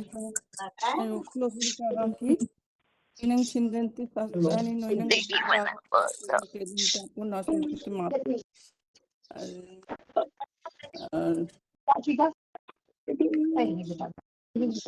29,339 माता जी बताइए। दीदी मैं बताऊं? हाँ जी बताइए। टाइम वेस्ट हो रहा है। हाँ। 1 या 2 श्लोक हाँ, आते वो तो बताइए। पूरा क्लास नहीं तो वेस्ट हो जाएगा ना। जो आता है सो बताते जाइए। हाँ वही बताऊंगी। अंतवंत इमे देहा नित्युक्ता शरीराणि अनासि न प्रेमस्य तस्मात् युद्धस्व भारत। वासांसि जीर्णानि यथा विहाय नवानि गृह्यति नरो प्राणि तथा शरीराणि विहाय जीर्णानि अन्यानि संयाति नवानि देहि। नैनं छिन्दन्ति शस्त्राणि नैनं दहति पावक न च एनं क्लेदयति न अप न शोषयति मारुत। सदृशं चेष्टते स्वस्य प्रकृतिं ज्ञानवानपि प्रकृतिं यान्ति भूतानि निग्रह किं करिष्यति। उत्क्रामन्तं स्थितिं वा अपि भुञ्जनं वा गुणातीतं विमूढा न पश्यन्ति ज्ञानचक्षुष शरीरं यत् अवाप्नोति यत् च अपि उत्क्रामन्ति ईश्वर गृहीत्वा एतानि संयाति वायुः गन्धर्व इव आस्यवत् अविभक्तं च भूतेषु विभक्तम् इव च स्थितं भूतभूतो च तत व्ययम् दीदी ये लास्ट का थोड़ा प्रॉब्लम होती है दीदी ये कैसे आएगा ना, ये श्लोक आएगा वही तो मतलब आत्मा के लेसन बोला है तो दीदी ये नहीं आएगा अविभक्तम। वो त्रिमूर्ति के कर्तव्य का श्लोक है। हाँ हाँ दीदी सॉरी वो नहीं वो 13वां का 33वां आएगा। हाँ प्रैक्टिस करके नहीं रखी है इसका मतलब। हाँ दीदी सॉरी यथा प्रकाशी यति एव एक वाला है वो आएगा वो यथा प्रकाशयति एक कृष्णम लोकम इमि रवि क्षेत्रम क्षेत्री तथा कृष्णम प्रकाशयति भारत वही आएगा दीदी। तो जैसे सूर्य एक इस संपूर्ण संसार का प्रकाश करता है वैसे ही हमारी आत्मा भी सारे शरीर का प्रकाश करती है। 26,612 मानसा के माता जी बताइए। ओम शांति दीदी, आत्मा के बारे में ये श्लोक बताने हैं। हाँ जी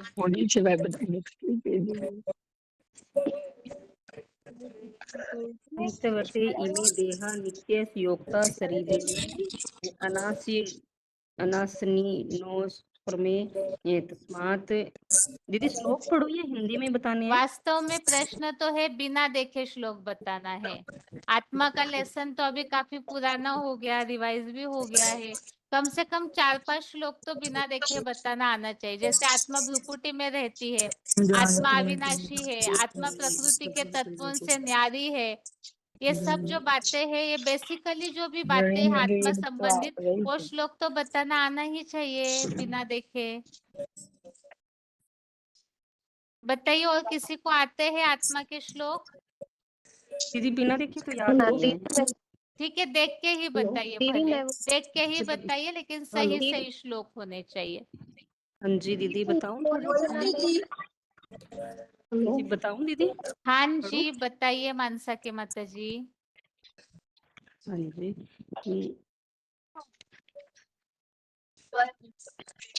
हंसासी जीर्णानि यथा विहाय नवानि गुहाति नरोज प्राणी तथा शरीराणि विहाय जीर्णानि संयाति नवानि देहि नैनम छिदन्ति शस्त्राणि नैनम दहति पावक न चैनम क्लेदयन्ति आप न शोषयति मारुते। और नीचे ये भी है अच्छेद्य अयम अदाह अयम अक्लेद्य असोस्य एव च नित्य सर्वगत स्थाणुर्लोस्यम सनातन न जायते मीयते वा तदानिज्ञानं भूत्वा भविता वा न भूय अज नित्य शाश्वतो युं पुराणो न हन्ते हयन्निमाने शरीरे। दीदी इतना ही आ रहे हैं। दीदी मैं 27 हेलो हाँ जी माता जी बताइए। हाँ कवि पुराण जैसे आत्मा का जो रूप है उसके लिए है कि कवि माता जी पुराण एक मनुष्य मिनट एक मिनट जिनको भी पता नहीं है श्लोक, जैसे नए नए ज्वाइन हो रहे हैं, नोट नहीं किए हुए, माता जी अभी जो श्लोक बताएंगे उसका शब्द लिख करके रखिए और बाद में वो सारे श्लोकों को याद करके आप सभी को बताना है जिन्होंने अभी तक कभी भी आत्मा का लेसन नहीं कराया है को यहाँ पे गीता क्लास में। माता जी बताइए आप। हाँ आत्मा के रूप के लिए है कि कवि पुराण मनुष्य सिद्धारम अणुअणयांसम अनुस्मृत सर्वस्व धातारम अचयंतम आदित्य गानम तमश परस्थाय। और आत्मा के निवास के लिए है प्रयाण काले मनुष्य आचलेन भक्त योग बलेन च मूढ़ मध्य त्राण आदिश सम्यक तम से परम पुरुषम उपैत्यम। और जो मन है, मन बुद्धि संस्कार के लिए तो चंचल मन है, तो उसके लिए चंचल ही मन है कृष्ण परमार्थी बलवतम दृढ़म तशह विग्रम मन जीवशो दुष्करम। और मन को कंट्रोल कैसे करना है, तो उसके लिए असंशय ही महाभाव मनो दुर्निग्रहण चलम अभ्यासेन कौन्तेय वैराग्येन च गृह्यते। बुद्धि के लिए हम बता सकते हैं कि बुद्धिमानों की बुद्धि यानी मन से ज्यादा शक्तिशाली बुद्धि है, तो इंद्रियाणि पराना इंद्रिय परम मनसस्तु पराम यो बुद्धि परसस्तु। और बुद्धि के लिए हम कठोपनिषद का भी बता सकते हैं। आत्मानं दर्शनं विद्धि शरीरम रथमेव च बुद्धि तो सारथिं विद्धि मन प्रज्ञ इंद्रियाणि पराम्याहु। और बुद्धि के लिए कहावत भी है कि जहाँ समझ तहाँ संपत्ति लाना, जहाँ तहाँ रहना। आत्मा और शरीर अलग है, तो आत्मा नहीं जा सकता, तो अंत मन को शरीर परमेश्वर और आत्मा तो देश सर्वस्व भारत यही सर्वस्व भारत और आत्मा सर्व आत्मा पर कोई ऐसा होता है तो नैनम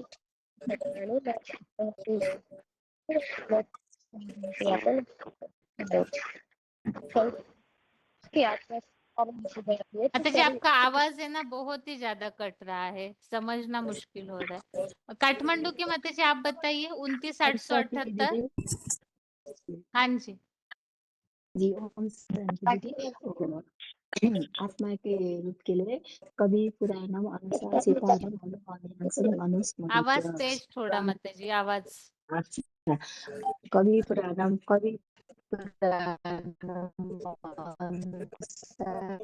नहीं आ रही आवाज। मानो अधिकांशम अनुस्मृत और नहीं आ रहे दीदी। आ रहा है बोलो दीदी। बोलिए। हाँ पुराणम हेलो शरीरायम अनासिनय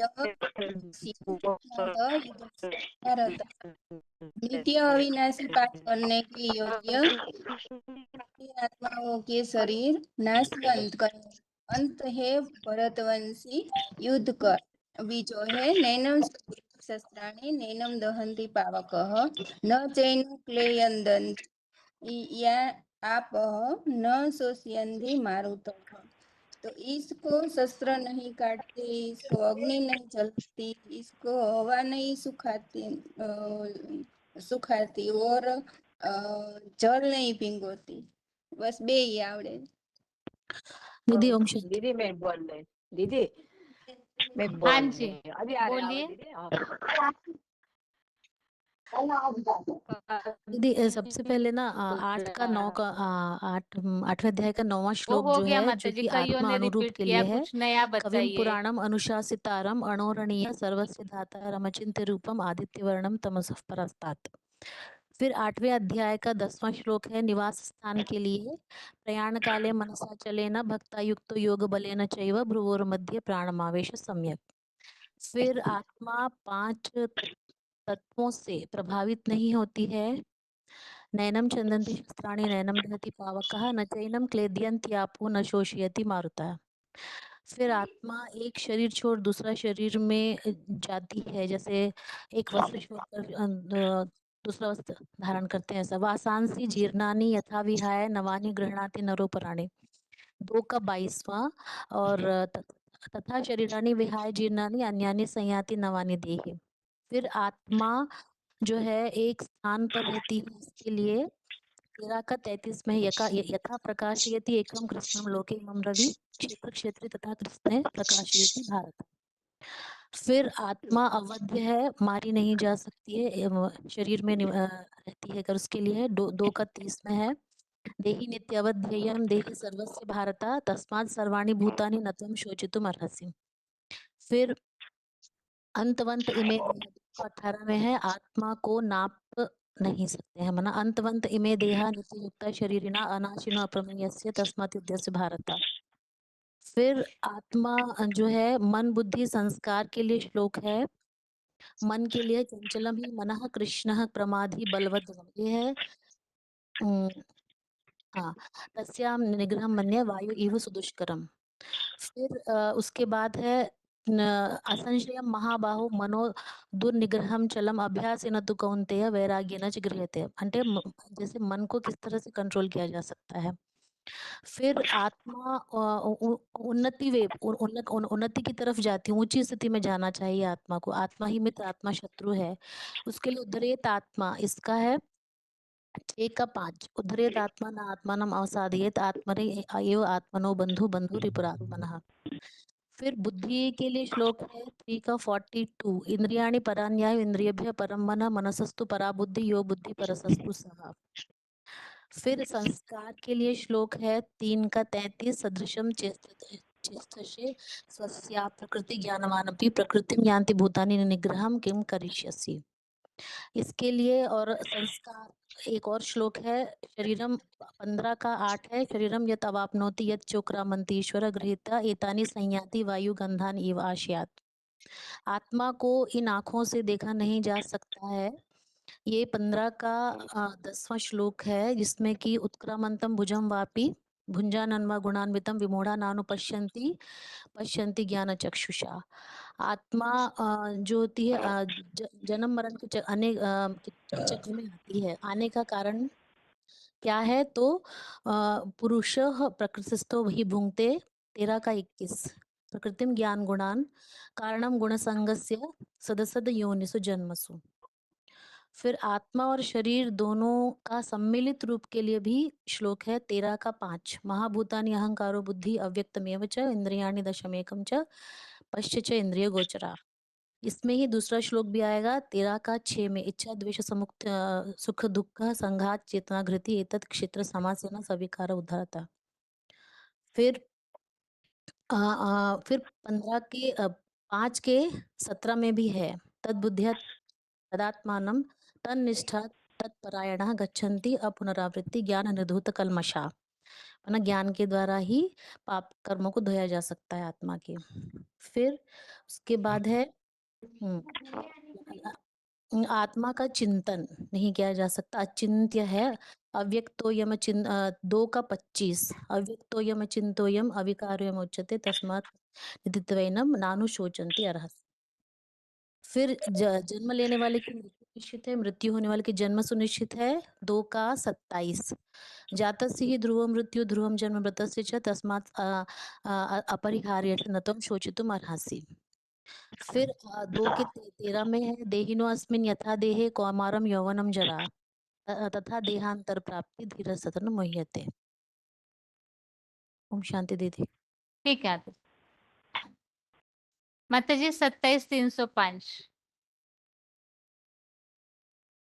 हाँ दीदी। शॉर्ट संदेश अगर बताना है तो बता सकते हैं आप अभी। जी बताइए। और उसके बाद माताजी का होने के बाद 21,973 माताजी 5 मिनट के लिए। ठीक है ठीक है। हाँ बताइए माताजी आप। दीदी हम जैसे देते हैं वैसे ही बताते हैं। हाँ जी बस 5 मिनट में किसी को देना है तो क्या बताएंगे वो बताइए आप। पहले तो हम मतलब मिलने के बाद बोलेंगे आपको आध्यात्मिक नॉलेज में इंटरेस्ट है क्या, तो हम कुछ बातें आपको बताएंगे तो आप सुनना चाहेंगे।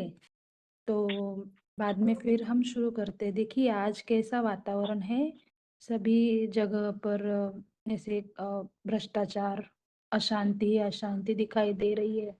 अभी प्रकृति भी देखिए कहाँ पर बहुत मतलब अकाल पड़ रहा है, कहाँ पर बहुत सारी वर्षा हो रही है। तो ये सब क्या चल रहा है दुनिया में आज। तो ये तो मतलब जैसे बताया गया है गीता में भी आया हुआ है यदा यदा ही धर्मस्य ग्लानि भवति भारत, है ना।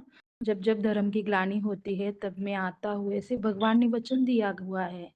तो आज की परिस्थिति हम अगर हम देखेंगे तो 10 साल पहले या 50 साल पहले अगर हम पीछे चले जाए तो मनुष्यता होती थी, नीतिमत्ता थी। मनुष्य अपने मतलब अपने घर के साथ साथ औरों का भी ख्याल रखते थे। लेकिन आज परिस्थिति क्या है, एक ही घर में अगर 5-10 लोग भी रहते हैं तो किसी का किसी को मेल नहीं है। तो ये जो है वो तो कलयुग की अति ही कहेंगे ना इसे। अगर घर में ही शांति नहीं है तो विश्व में शांति कहाँ से आएगी? इतनी बड़ी-बड़ी मीटिंग्स वो रखते हैं, लेकिन इसका कुछ भी फायदा ही नहीं है ना। तो ये सब चल रहा है। तो भगवान की ऐसे कहते हैं भगवान द्वापर में आया, फिर महाभारत युद्ध हुआ, फिर शांति स्थापित हुई, लेकिन वह द्वापर के बाद तो कलयुग आया। भगवान का आने का कुछ फायदा ही नहीं है ना। तो भगवान की जरूरत जास्ती कब है? द्वापर में है या अभी है ना? तो भगवान जो है वह तो कलयुग के तो वो खुद ही कहते हैं अभी ही है। तो अभी देखिए गीता में भी आया हुआ है सर्वधर्मान् परित्यज्य मामेकं शरणं व्रज, माना कि सभी धर्मों को छोड़कर तू मुझे शरण आ। जैसे भगवान ने भी कहा है। तो सभी धर्म तो द्वापर में थे नहीं। हम जब महाभारत का युद्ध देखते हैं तब तो कोई धर्म तो हम दिखाई नहीं पड़ते, है ना? और वैसे भी देखा जाए तो क्रिश्चियन धर्म भी आज 2026 चल रहा है, तो 2026 साल पहले क्राइस्ट आए, क्रिश्चियन धर्म स्थापन हुआ। उसी तरह से मुस्लिम धर्म, इस्लाम धर्म वो भी उसी कालखंड में आगे पीछे 100-200 साल में स्थापित हुए। इसका अर्थ क्या हुआ कि द्वापर में कोई भी और धर्म थे ही नहीं। तो इस बात का कुछ गीता में तो गलत नहीं हो सकता, है ना? तो इसका अर्थ क्या है कि भगवान जब आते हैं तो कलयुग के अंत में ही आते हैं। तो अभी जो कालखंड चल रहा है तो ये कालखंड भगवान के आने का ही समय है। तो भगवान इस सृष्टि पर आएगा तो उसे कुछ ना कुछ, जैसे हम गर्भ से जन्म लेते हैं, उसे तो अजन्मा अभोक्ता कहते हैं, तो क्या वो भी गर्भ से जन्म लेगा? तो नहीं लेगा ना। हम क्या कहते हैं, निर्गुण निराकार बोलते हैं तो सगुण साकार भी तो बोलते हैं ना। तो जो भगवान है गीता में आया हुआ है, ज्ञातुम द्रष्टुम च तत्त्वेन प्रवेष्टुम च परंतप। तो मैं ज्ञान से जाना जा सकता हूँ और मैं प्रवेश करने योग्य हूँ। जिस तरह और धर्मपिताओं ने भी धर्म स्थापित करने के लिए प्रवेश किया हुआ है, जैसे कि सिद्धार्थ में गौतम बुद्ध ने प्रवेश किया, जीसस ने क्राइस्ट में प्रवेश किया। उसी तरह से जो राम को हो या शंकर को हो, जन्म वो देवी देवताएं जो है वो सारे जन्म मरण के चक्र में है। क्योंकि राम को भी माता पिता दिखाए गए हैं, कृष्ण को भी माता पिता दिखाए गए हैं, सभी देवताओं को माता पिता है। किंतु वो जन्म लेते कलयुग के अंत तक वो भी तुम्हारे जैसे साधारण मनुष्य बन गए हैं। तो गीता में आया हुआ है अवजानन्ति मां मूढ़ा मानुषी माता जी तमा। ठीक है, आपको रुकाती हूँ मैं। आप शाम के क्लास में है तो कल सुबह के क्लास में बताइए।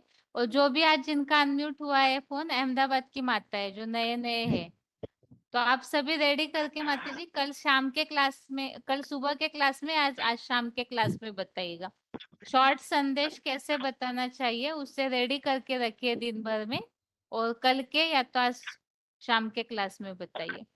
आज के लिए गीता क्लास यहाँ ही पूरा करते हैं। ओम शांति।